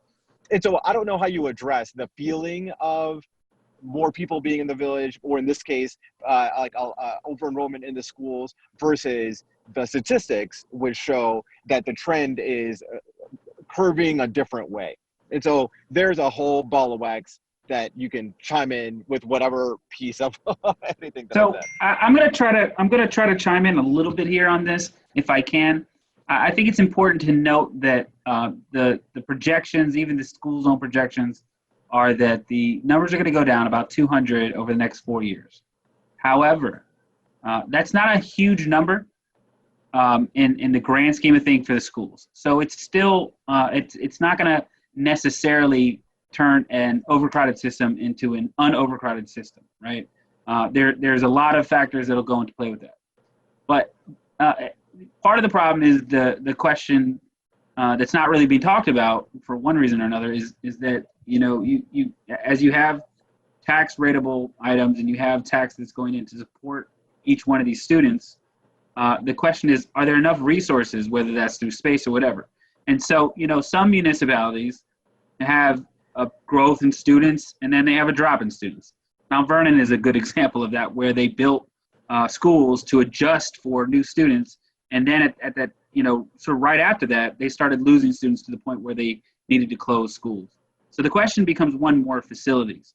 Do the schools have the facilities to support the amount of students that they have now? Do they have the ability to build more facilities to support the increase or the potential sort of up and down? And that's something that I think that they need to sort of forecast. What the village has the ability to do is sort of work on economic development proposals that can help accommodate the need for resources. So it's really hard, I think, sometimes for the village to take the approach, well, you know, the narrative of the discussion is hard because there's a lot of holes, even if you say that the population is going down, because there's still some overcrowding. It's much easier for I think, the comprehensive plan to try to focus on policies that will benefit the school district, whether that's through additional revenue that's generated through plans, or whether that's, you know, coming up with policies that will help the school district meet the needs of the student body that it has. Does that help at all? Focus that question a little bit? And I also think, if I could build on what you just said, that Tina's last slide gets into that a little bit. She might want to just get to that slide in a minute. Yeah, before we jump into the fiscals, one of the things we try to do is, you know, estimate the impact. Simon, if you could go one further to the school child generation. It's, you know, trying to figure out how many new children will come out of any new particular development. Try to get at that idea of fiscal balance that Jaime was referring to. So to get at that, we used a couple of different methods. One is to look at the census data ourselves, and then also the Rutgers study. Rutgers does a very commonly utilized public school child generation rate for new development. And they come up with 11 school children, public school children, per 100 units of multifamily development. We did a more localized, customized crosstab from the census data, and it's the microdata of the census. So it's each individual household and each individual person data, and came up with a local estimate of 10 students per 100 units. So what we like to do is, it's a very close range, which is interesting and, you know, speaks to hopefully the validity of the data. So we took that and we compared that to comparables, known comparables. The only one we had for Ossining was Harbor Square, which is actually seeing 12.2 public school children per 100 units. Then in Mamaroneck and Elmsford, both Avalon properties, they have 7 public school children per 100 units. Avalon in Bronxville has 6, and in White Plains, the number is under 3 per 100 units. And that may well be due to the type of property it is. But really the point is, there's the reality of any particular new building will be somewhere in the range of, you know, roughly 10 public school children per 100 units. We actually are trying to test that against what the Ossining School District is actually seeing now. So we've requested their enrollment data by address. So we could look at multifamily buildings in Ossining and see how many school children actually live there. But we haven't received that quite yet. So right now we're going with a range when we're making estimates. Oh, and one other thing to note, it's very notable that multifamily buildings, although they're generally, the feeling is they produce a lot of kids, despite the fact that they have more tax revenues. They produce many fewer children than a single family home or even a 2-bedroom townhome, which has like 23 public school children per 100 units. So you're generally better off with an apartment building, especially if it's limited in terms of number of bedrooms in terms of school child generation. And then finally, making that all play with fiscal impacts. We were asked to run the municipal and school district impacts in terms of looking at what the likely tax revenues would be versus the cost to the school district and the village and the town on a per capita basis. And we did this for a standard 100-unit building. And we ran it with 5 different school child possibilities. And what it all boils down to is for each of the enroll or school child's generation rates, the net positive was over $1 million to the municipality and the school district. And the school district in each case would net almost $900,000 annually. So they'll be getting $900,000 in public school taxes beyond the cost to educate those school children. And in terms of the cost, we did go through with the business director for the Ossining School District to make sure that we were estimating costs in a way that they agreed with.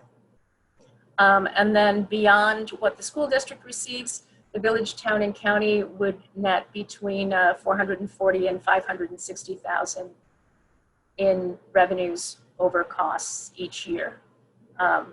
So in fiscal terms, it's definitely a win-win proposition.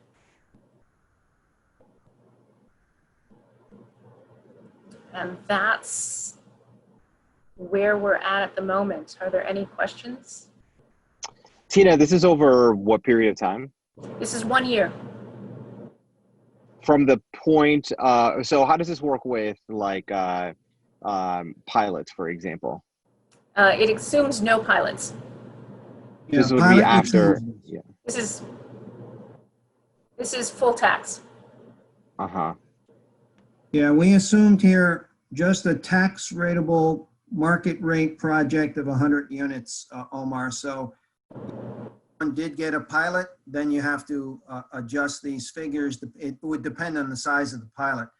It's a problem to run a pilot because they can vary so much. But if it is a market rate development that's tax paying, then you get a tremendous benefit out of multifamily housing, which I think is a narrative that a lot of people may not realize.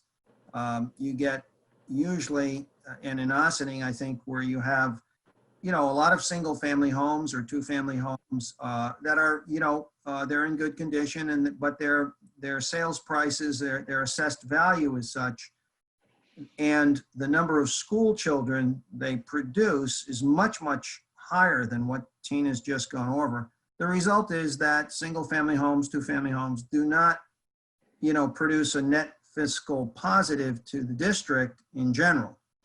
And I think what people don't realize is that a multifamily building, I'm talking about a market rate new multifamily building, or even a building like the Ginsburg building at the waterfront with 10% affordable, those are generally going to produce a significant income to the school district that's a net positive for the school district. Yeah, and I would note that Harbor Squares had a 7-year pilot, I believe, and it's about 3 or 4 years away from being full tax. So I think that even in its current position, my understanding is they're already paying quite a bit in taxes now, and they're going to be full tax very soon. So that's, for this property, which has 188 units, that's a pretty significant number. I don't have that number off hand, but my understanding is pretty significant. And for properties that would have a lot of affordable housing, how does that impact these numbers? It will impact these numbers. The thing, the Ginsburg number, the reason the Ginsburg number is what it is the affordable units in the Ginsburg. The affordable units in the Ginsburg development produce about twice as many school children as the market rate units. So, but even at that slightly higher number for the Ginsburg development, and as Jaime said, when that pilot is over, certainly Ginsburg will be paying, more to the school district than they cost. It is interesting, though, that along with income levels, an even greater predictor of number of children is number of bedrooms. Yes. Right.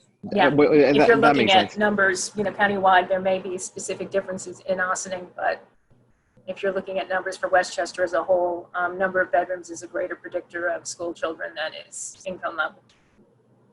And this final comment from me, I will preface by saying I haven't looked at the numbers in detail, so I don't know. And if I look at the numbers in detail, it may make sense. But I'll just say, kind of gut feeling, anecdotally, I don't understand how we can be among the highest taxed municipalities in the county, and even with the number of single family homes or two family homes or whatever that we have, and still be in a situation where we are under-resourced. I don't understand how that works. Can somebody explain to me in very simple terms how that could be possible? Is it that other communities are spending much less on education and getting much worse results? Or how does this add up? Well, Omar, I think what we've seen in Westchester, let me, I don't mean to, but let's compare Ossining, if you don't mind, Ossining Village to the village of Briarcliff Manor. And I don't know at the top of my head the average, assessment of a single family home in Briarcliff Manor, which is, part of market value. It's based on market value. Your homes in Briarcliff Manor have a, very relatively significantly higher market value. Their sales price is higher than your average single family home in Ossining. And that's just a difference of the market. But Briarcliff Manor's fire department doesn't really cost that much more than the Ossining Fire Department. I'm just using an example. So they have to raise the same amount of money in terms of their school district and in terms of their share that goes to the Ossining School District, but they're raising it on a market basis of their homes that is twice or three times that of Ossining Village. So for Ossining Village to raise the same amount of money it needs to run its public services, it has to charge more in taxes because the tax base, your tax or your residential tax base is worth less. I hate to say it that way, but it's more artful to say that, I'm sure. Right. No. And that piece makes sense, but and I appreciate you humoring me with this. It's something that's never really made sense to me. And so what you're saying, it's because we have as part of our municipality, the town of Ossining, the village of Briarcliff, which has these homes that are worth more, and that's what's making it so that our taxes are quite high, and yet we still find ourselves saying that our schools are under-resourced? Yeah, I'm going to try to see if I can follow this up a little bit. I do want to pull some information, and I'm going to get that back to you after this meeting. But, think about it like this. The assessor basically has to go through and make a determination of the value of your property based off of what your neighbor sold his property for, right? So you have a one family, he lives in the same neighborhood, he has a one family, they're the same size, he sold his house for a low number, and so now that's what your property's worth, right? You haven't sold it, we don't know what it's worth on the market, but I have to make assumptions based off of that. And so when you do that, you affect how much money can be generated, right? Because your tax rate is effectively whatever the property is worth times this multiplier. Now, the average single-family house in Scarsdale pays $40,000, right, in taxes. And the average single-family house in Ossining probably pays $12,000 or $13,000 or $14,000, right, depending on where you are. In Yonkers, where I live, in a two-family home, we pay $8,000, but we also pay an income tax. So your property tax rate is based off of the resale value around you. And because in Briarcliff or Scarsdale or any of these other neighborhoods, that two-family house that's 1,200 square feet is worth $800,000 rather than the $350,000 that it's worth here. In order to generate that money, that tax rate necessarily has to be much higher than it would be. The overall bill is lower, right? If people in Ossining had a house worth $350,000 and had to pay $40,000 for taxes on that house, nobody would live here. But part of the problem is when you're in a municipality that is a little under-resourced over time, and you have not a lot of appreciable economic development that's coming outside of that ownership market, then you have to get the increase in resources that come from, whether that's union costs or maintenance costs of your public facilities or whatever. You have to get that money from somewhere. So it ends up going against the taxpayer. And as that tax rate goes up, when people are making decisions about the house that they're going to live in, they're going to say, hey, I can buy this house over here for $350,000, and my mortgage is going to be $2,500 a month, but I'm going to have to add an extra $1,000 in taxes. So my bill to the mortgage company is actually like $3,500 a month, right? And you look at the next municipality, you say, I can get a $500,000 house, my tax bill's half that. So when I resell my property, I'm going to get more back for it. And those are the decisions that people make when they decide where they're going to move.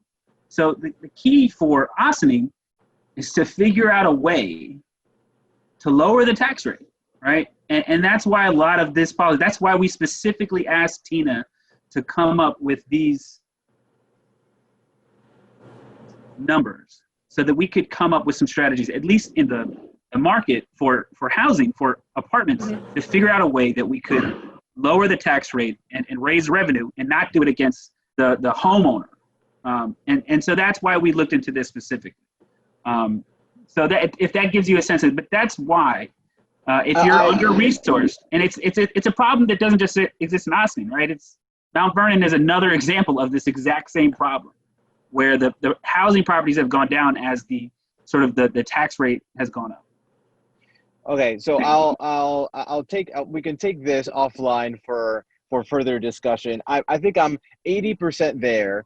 I think where my gap in understanding is, so we're saying that now we've gotten to the point where our cost per pupil or the cost to educate children is X, but our revenues over time, and that used to be fine. But now our revenues have gone down for whatever reason, and we have to make up that gap. The reason that I ask that is because I know around the country, like in Alabama, the cost per pupil is like $3,000 a year or something crazy. It's like super low. And in New Jersey, it's like $27,000 per pupil. And a lot of that is because the revenues for schools are generated by local taxes. So far, I'm following, and that adds up. What I don't get is but when your taxes are high, what's the disconnect? Shouldn't the schools be swimming in money? I don't understand. But that's now for offline. I've now taken us way too far in this direction. But I'm 80% there, but I still have a little bit of a gap. Can I add one thing to this conversation, just sort of more big picture? One of the reasons why taxes in Ossining are so high is because we don't have as much commercial as many other communities in the county. So if you look at the taxes, whether it's on a relative, as you've been discussing, or an absolute numbers in, say, White Plains or Mount Kisco, where there's a lot of commercial, property taxes are lower. And so one question is well, can we bring commercial into Ossining to offset that? And the reality is we're probably not going to be able to attract as much commercial as we like. And I think one of the parts of this analysis, which is putting numbers to something I've always sort of understood more intuitively, is that another thing you can bring in besides saying, oh, we'll just bring in commercial.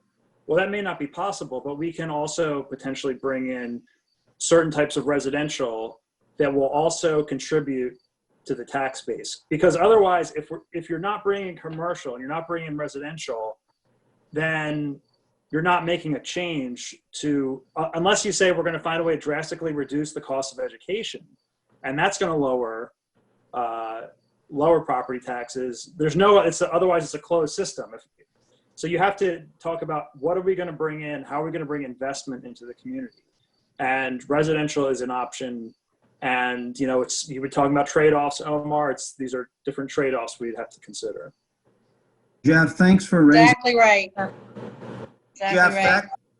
yeah, and that varies. The amount of commercial property varies by community. Jeff just mentioned a couple like Mount Kisco. But the reason we focused on this is that our read of the marketplace is that retail is not an expanding business in bricks and mortar, and that the office market is a fairly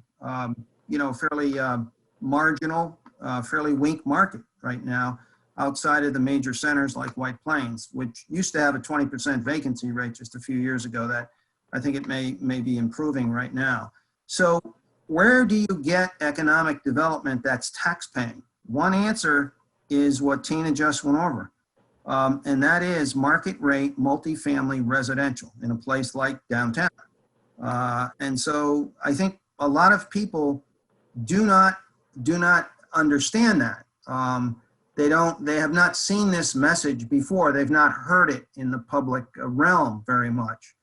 But multifamily, market rate multifamily all through Westchester pays its way. It more than pays its way, and it's advantageous to the school district, provided that the school district is not facing increased enrollment. Your district is not facing increased enrollment according to its own study.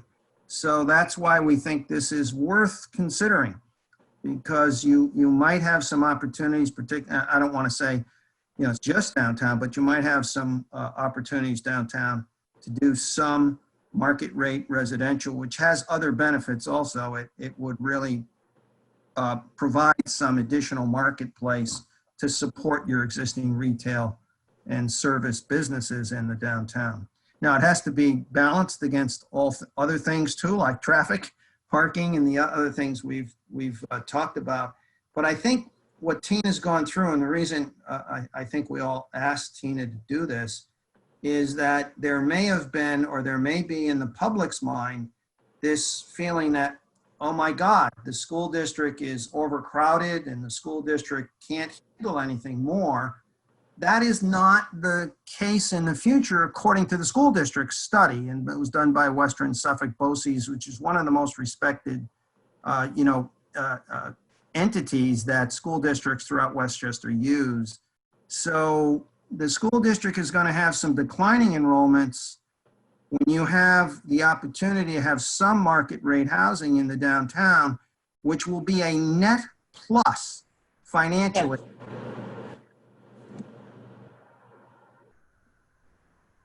So that's the basic message of these slides. So may I piggyback on this, and thank you, Jeff, for bringing that up. And that's something that over the weekend we actually talked about. What does the waterfront look like, sure, and what does that mean for us? And it's just not the waterfront. I think it's all over our village. It's not just market rate pedestrian. I think I'm not talking about bringing Amazon here or any of those big manufacturers, but Peekskill did some of the improvements there in light industrial. So, and Yonkers has done some of that stuff on their waterfront as well. So we have to look at, what will be the best for us, and obviously what the market looks like. Like Frank mentioned, office spaces right now with this pandemic has, I don't want to say disappear, but it's very is different from what it looked like last year. So, but that's something that we need to do our homework and actually see what that looks like for us. So that's something that, again, like I said on Saturday, we need to decide as a steering committee, what does that look like with the engagement of the community? Because this is not just for us. This is for everyone here in the village for the next 10 years. So that's something that we have to keep in mind. Well, we have one final part of the presentation, and that's Jeff. I'm sorry, that's Joe. You forgot why I was here too, huh, Frank? Yeah, I'm sorry, Joe. Go ahead, yeah. All right. This shouldn't be too long, fellas and ladies. So with this slide here regarding water supply, what we're trying to highlight here is some of the ways the village has or intends to protect and maintain and potentially expand the water quality and capacity for the water supply for the village. As you may know, that the village supplies water to about 32,000 customers within the village, and also sells water to the Sing Sing Correctional Facility, the village of Briarcliff Manor, and the town of Ossining. Your water is sourced from both the Indian Brook Reservoir, which provides about 25% of your water supply, overall water supply, and the remaining 75% comes from the Croton Reservoir, which is part of the New York City water supply system. The Indian Brook water treatment plant currently has a capacity of about 4 million gallons per day. And over the years, the village has made continued efforts in upgrading and maintaining the plant. Some of the larger projects included various mechanical and pump upgrades to make things more efficient, recirculation systems for filter backwash, which saved about 760,000 gallons a day in wastewater to the treatment plant, the Ossining wastewater treatment plant. More recently, some upgrades and rehabilitation of the spillway to make it fully compliant with DEC dam regulations. Very recent past, the village undertook a water leak detection study paid for by New York City with some very positive results in a very short duration. The study actually found approximately 600,000 gallons a day in what was wasted water supply through various leaks or through leaking portions of the system that were subsequently repaired. And a continued ongoing effort by the village is always to either reline or replace the existing water main, keep that system, as optimum as possible to prevent those leaking situations. And as you know, the village is about to undertake a rather large project in upgrading the Indian Brook water treatment plant to bring the capacity from its current 4 million gallons per day to 6.5 million gallons per day. So a lot of resources put into your water supply for good cause. And you'll note on here that we also mentioned safeguarding wetlands and watercourses. Interesting timing, of course. You know, the village is currently working towards draft legislation for a wetland law. With regard to protection of the Indian Brook Reservoir, there's a very small portion, that the northernmost portion of the village is within the watershed of the reservoir. So the reservoir itself is almost wholly within the town of Ossining. It does extend into Newcastle. Both of those communities have wetland laws which protect the surrounding areas for that basin. But the village is on its way to following that same course. It'll provide some added level of protection to the watershed as well as the rest of the village. And that also helps, you'll see it in the next slides, with the stormwater and floodplain management, because wetland resources do provide, as you know, flood storage, water treatment, water quality benefits. They help to provide or prevent soil erosion. So I guess that's really all I have for the water. I don't know if there's any question. You want to go slide by slide, or you just want to run through them all, Frank? And then we can go back if there's any questions. Yeah, I think anything on water, I'd take any questions on water and then go to sanitary, yeah. Yeah, Thanks, Joe. So the reason why, I mean, you were part of this whole study. The reason why we were increasing, we are working on this water treatment plant is because of the demand. Can you give us a little bit of history on that one, so the rest of the steering committee kind of, just a brief history on that one, please? Yeah, the current capacity of the plant is, like I said, today. Unfortunately, I think the data that was provided in the 09 plan was actually overstated. I believe in that plan, it said that the capacity of the plant was actually 6 million gallons a day, which in fact is what we're trying to get to with the new. I'm sorry, Joe, if I can pause you for a second. Pat, would you mind muting yourself, please? Thanks. Okay, go ahead, Joe. Sorry. So what I was saying, the 09 plan actually overstated the current capacity of the plant.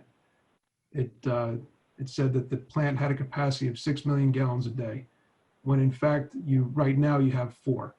The upgrades that are being proposed will get you to 6.5. So I don't have current demand numbers.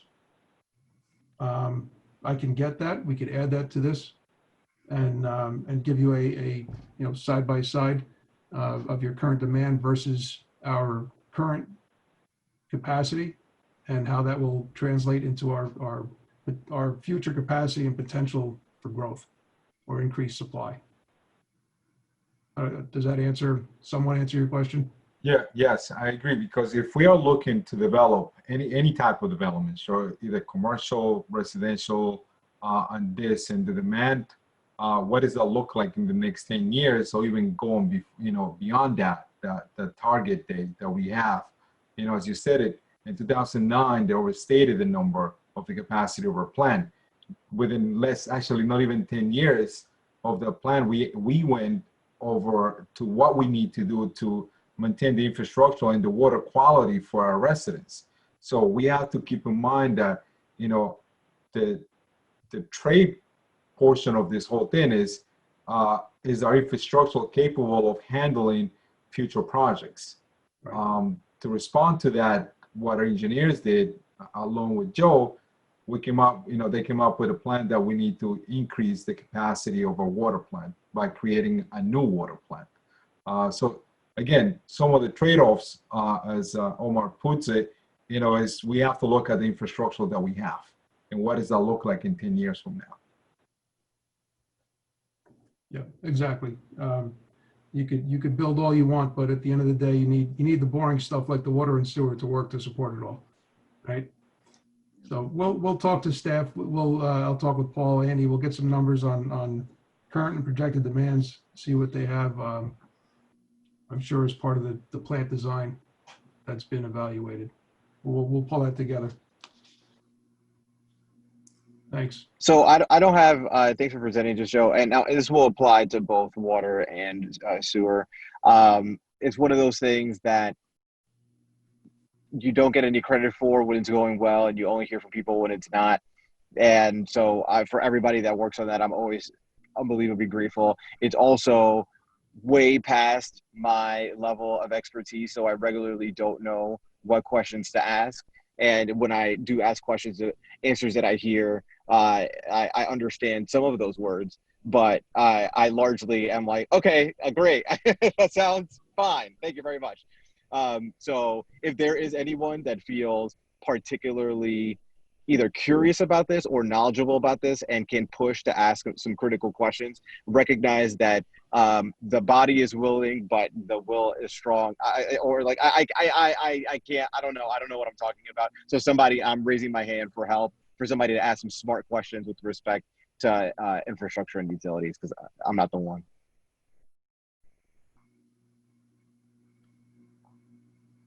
So I am an engineer by my job, and I think that Manny brought up a good point. Just having the current and projected numbers, I thought that was a really, really good request, and I think that would give us a lot of information that would be helpful. Obviously, if Ossining is going to be growing, we need to see that it can. Good. I'm sorry, did I hear Becky say that she's going to be the designated reader for this chapter? I heard the same thing. That's good. That's good.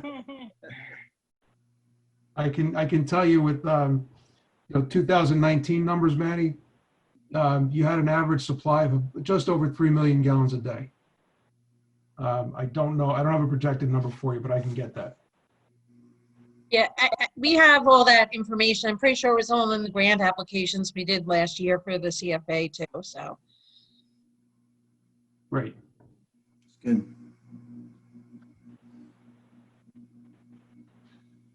So sanitary sewer systems, fairly straightforward. The village DPW maintains the entirety of the village's sewer system. That includes all the sanitary mains, sanitary manholes. There's one sanitary pump station, and there's about 6,500 service connections within the village that the DPW, as I said, maintains, all of which ultimately discharges to the Ossining Wastewater Treatment Plant, which is a county-owned facility. That sewer district includes the entirety of the village and the town of Ossining, and extends into Croton, Briarcliff Manor, and parts of Newcastle as well. So not much control with that facility from the village, of course, it being a county-owned facility. But what the village can do and does do actively is look for infiltration and inflow where they can eliminate that, basically, groundwater seepage into the sanitary sewer, which then takes away from the available capacity from the sewer mains and ultimately the treatment plant. So the village DPW has a program by which they routinely inspect mains, and if there are areas that are known to be in need of repair, those repairs are made. I can tell you that also as part of plan review on some of your larger projects, as a form of mitigation for the projected sewer load from a new project, that developer would be required to televise sanitary mains in that same sewer shed, and if repairs are found to be needed, the developer would make those repairs. So that's a continuing effort by the village, and it helps the overall capacity of the system. Does Ossining have a lining program, like sewer and drainage lining? They do. I don't know if it's a formal. I don't know that's a formal program where they have a set, amount of linear footage they anticipate doing a year. But I can tell you that DPW does routinely inspect for any problem areas, and if found, there is a plan or program to get those repaired. I could speak to DPW further about any details or particulars of a finite program, but aside from that, they do actively inspect and repair the mains as needed.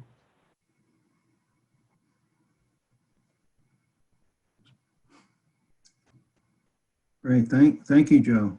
Okay. I don't know if you want to just go back to the stormwater real quick. I know we want to get through this. Yeah, if you could detail that a little bit more, what does that mean? Where are we looking at? Is just new development, and where are we concentrating on this? Are we looking at throughout our village, obviously, with new development, and what kind of development are we looking? Before we were looking at numbers from 15 units and up. Are we looking at 3 families? What does that look like? Remediation? Are we doing dry well systems, Coltex, that kind of stuff? Can you explain that with a little more details? On the stormwater, Manny? Yes, Yeah. please. Yes. So the largest, I guess, issue with stormwater runoff, flooding issues and contamination from non-point source stormwater runoff. So, with that, you get sediment, salts, pesticides, fertilizers, whatever it may be, washes into your water courses and waterways, wetlands. You want to try and treat that, capture that. And from a floodplain management standpoint, you want to try and control the increased runoff from development, right? So you've got undeveloped lots, wooded areas, whatever it may be. Now you're going to go in there, create a parking lot, a building. You've got that increase in runoff that you now need to control. And as a MS4 community, we're regulated under the umbrella of the DEC and the Speedies general permit for phase 2 stormwater regulations. And the village currently, under the state DEC requirements, you'd be required to regulate development of an acre or more, 1 or more acres of disturbance. The village has taken a very proactive step in that any land development over 2,500 square feet requires some form of stormwater pollution prevention, drainage design, mitigation, in an effort to mitigate those peaks and treat and control stormwater runoff. In addition to that, we're always looking for the opportunity to limit impervious surfaces with green practices, porous pavement systems, grass pavers, green roofs. They're all techniques that are available to us and design engineers to try and help mitigate the increases and the negative effects of increased stormwater runoff. So your code already talks to that. Your departments are already actively pursuing that in the applications and the review of the applications. So that's an ongoing practice by the village. And again, it's mandated on the larger projects, mandated by the state and as well as the local village ordinance. And as you know, portions of the village, the waterfront area and basically the Sing Sing Kill and the Sparta Brook stream corridors are the primary floodplain areas within the village. There's also regulated floodways through the Sing Sing Kill and the Sparta Brook. The effective maps, the FEMA firm maps that the code speaks to are from 2007. Partly or largely as a result of Hurricane Sandy in 2012, FEMA has produced in 2014 what they call advisory flood maps. And they're an indicator of where things are going. In general, I think the floodplain elevations throughout the village are proposed to be elevated by 2 to 3 feet. They're not official maps yet. They're not effective as of yet, but the village does use it as a planning tool. And it is something that we look at when we're reviewing applications and deciding on proper building elevations, floodplain mitigation, compensatory storage, and everything that goes with trying to mitigate flood impacts. We always look to the advisory maps because in all likelihood, those will be the new numbers in a very short time frame in the near future. So again, actively trying to mitigate any potential negative impacts from stormwater runoff and flooding. I think that's all I have on the stormwater, unless you have any questions. And then, the questions we have here at the end of the slide here, obviously we'd look to you if there are any known problem areas, priorities that need to be addressed. We can get into solid waste a little bit if you like. I think that's fairly straightforward. And give you some numbers on that. As you know, I think all of your solid waste goes to the Charles Point Waste to Energy Facility in Peekskill. As of last year, you collected a little over 27,000 tons of solid waste, both recycling and household refuse. About 66% of that was recycled. DPW picks up collects trash twice weekly. And sorry to interrupt, Joe. Is this the next slide? No, actually, I'm sorry. I don't think this made a slide, but it okay. Just wanted to give you some. Okay, go ahead. And then we can talk if you have any specific questions or concerns with it. But the DPW does pick up collection or does collect trash twice weekly, bulk materials on a weekly basis, and leaf pickup as well. That's also weekly. in speaking to DPW, they have no real concerns on how things are operated. They didn't express any kind of shortfalls or wish list improvements, but if there are any known issues or concerns you might have, or something specific you'd like to see us address in this, please feel free to let us know.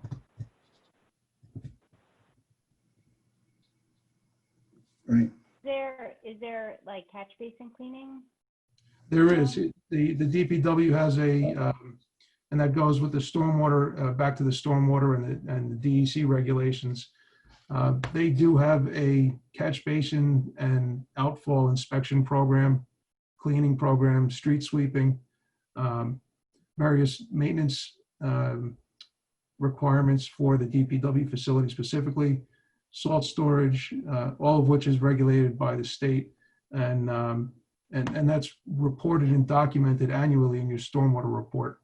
That I think DeVerk and Bartolucci is the firm that does that for you. So you'll see that information on an annual basis reported to the state. But all matters of general housekeeping with the department and maintaining the village as a whole, from, as I said, street sweeping, salt and sand management for snow removal. That's all documented.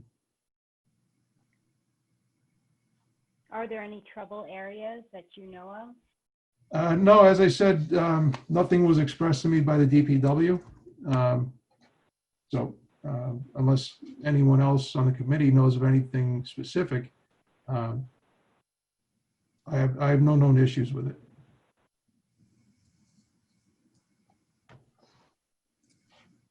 Great, Joe. I think you have one more slide here, right? So electricity and energy, as you know, Con Ed supplies the village with power and natural gas. Although there is a moratorium from Con Ed on any new or expansions of existing gas services that was implemented in March of last year. I don't have an end date in sight. I don't know that they've put anything out there yet. So that's been a bit of a stumbling block for new development. You can imagine a new commercial facility or a multifamily building or even a single family house. If you want a gas service connection, you're likely not going to get it from Con Ed. So then that puts you into alternative fuel sources, propane, electricity, oil. It's certainly something that's going to have to be dealt with. Again, as a result of Hurricane Sandy, there was an initiative by Con Ed to replace a lot of their utility poles with taller and thicker poles, and also a tree clearing initiative to try and protect the overhead utility lines. A lot of them were down during the hurricane and just really wreaked havoc. So there's been an ongoing effort by the utilities to protect those lines from future incidents. Actually, while we're on the subject, how did the village make out during the recent hurricane or tropical storm that came through with outages? Better than a lot of other communities, but it was still pretty devastating. Yeah. I know we were out a week here in Yorktown. North Castle was out just over a week. And my office is actually still battling from some of Con Ed's issues there. So something always to work towards. As far as telecommunication goes, Verizon and Optimum are your kind of internet, TV, and cable providers. Verizon provides your landline-based phone systems, cell service by all the typical national carriers. And I guess, we've looked at or would like to look at any opportunities you may know of for additional cell service or locations where you need cell service. Given the current environment with the COVID pandemic, we're sitting here all sucking up Wi-Fi trying to have this meeting tonight. So, whether broadband and Wi-Fi capabilities need to be expanded, 5G networks. You know, not that I don't know how much control we have over it, but certainly if there's trouble areas or improvements that you think would be needed, we'd like to hear about it. And then a final question we have for you tonight, if there are any opportunities that you see for solar and wind renewable energy. I have something. Is the village looking into doing any kind of community solar?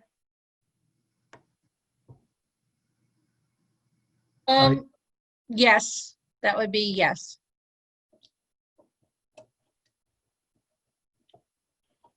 So Becky, you had said community solar?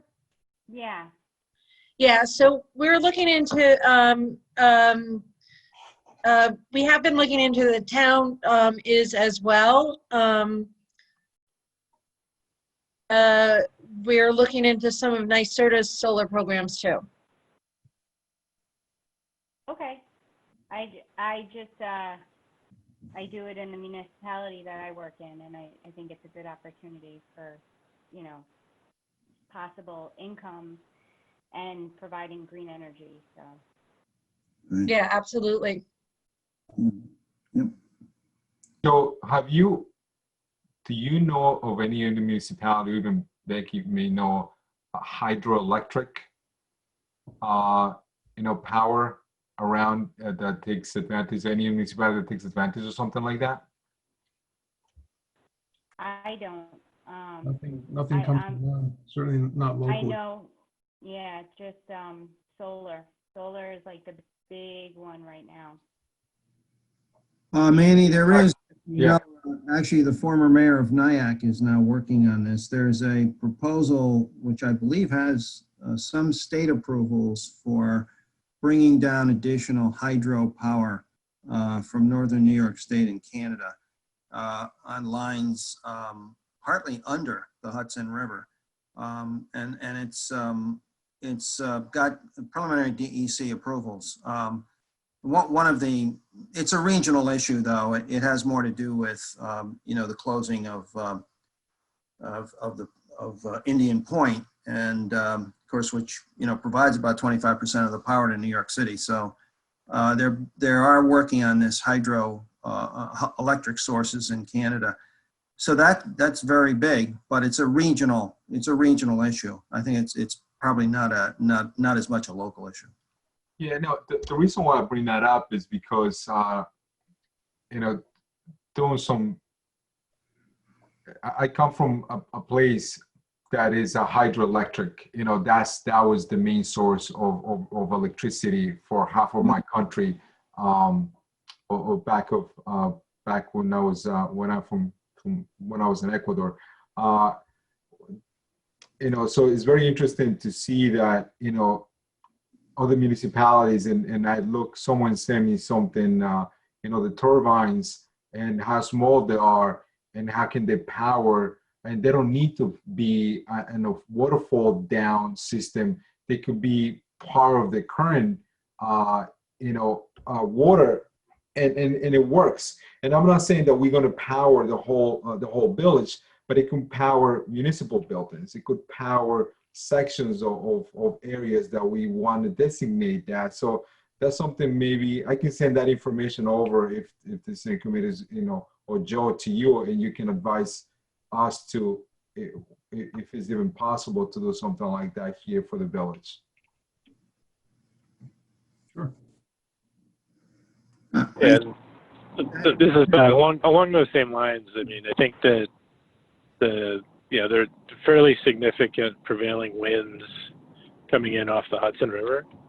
Yeah, there are westerly winds on a very regular basis that are blowing fairly significantly. So I think, you know, there may be an opportunity to do localized, you know, building specific, you know, wind power, you know, wind power generation. And, you know, one that I've always been intrigued by, but I think is, you know, at this point cost prohibitive, is, you know, we are on a tidal estuary, right? So there are places around the world that generate power using just, you know, the natural cycle of the tides coming in and out. but I think for us that would probably be cost prohibitive.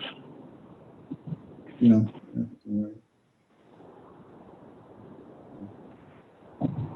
Well, I think that was our last slide for this presentation. I think we can turn this back to you, Simon. Great, thanks. So we'll just wrap up here with our usual sequence here on community outreach update. The first here on the subcommittee meetings is that we've got our next one scheduled for the waterfront and environmental groups. That's coming up this Thursday at 3 p.m. You should have all received an invite from me today. If you didn't, definitely let us know. You're all invited to join us on Thursday afternoon. Then on the online outreach that we've been working on, a couple of quick updates here. Number one, as we discussed last month, and I think as Frank mentioned earlier, the public survey has been extended until August 28th. We had a conversation this morning with folks from the village. We're gonna get another e-blast out on the survey. What we found so far is that it seems like e-blasts from the village and other sort of email outreaches is helping to get or helping to drive traffic on the survey. So I'm sure you all have sent this out to your contacts already, but if you haven't, please do that. Just the link of the survey and a couple of quick words to encourage folks that you know in the village to take it could help get some additional traffic. We've got some numbers on the next slide about how many people have taken it. And the other thing is that the interactive map is open, and there's also going to be an e-blast and some social media from the village to start to get the word out about the interactive map. That's going to be open until September 14th. Okay. And so the ideas wall again has been extended through September 14th as well. We've got about 120 posts so far. The survey's at 345. We got a good chunk right at the outset, and then it started to tail off. So that's why we think that it might be nice to do some more email outreach to get that number at least over 400 survey responses. Again, the interactive map has been open, just a handful of responses so far. But we expect that to increase as we do some of the online outreach there. And the project website's plugging along, now close to 1,200 unique visitors. These numbers are all from 5 p.m. today, not 5 a.m.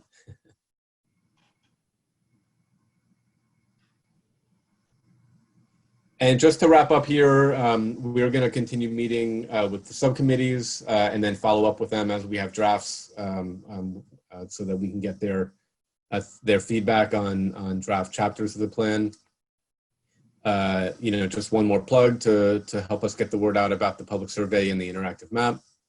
We're going to keep plugging away on draft chapters, and we talked earlier about a date for the downtown site visit. If that works for everyone, that Saturday before September 15th, which the 12th.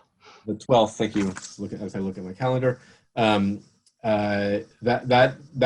would work for us as long as that Thursday where we've got you all talked about doing a study hall, and we also have the form-based code tutorial scheduled for that evening. As long as that's not a conflict for you, this sequence sounds great for us as a way to lead into the next committee meeting.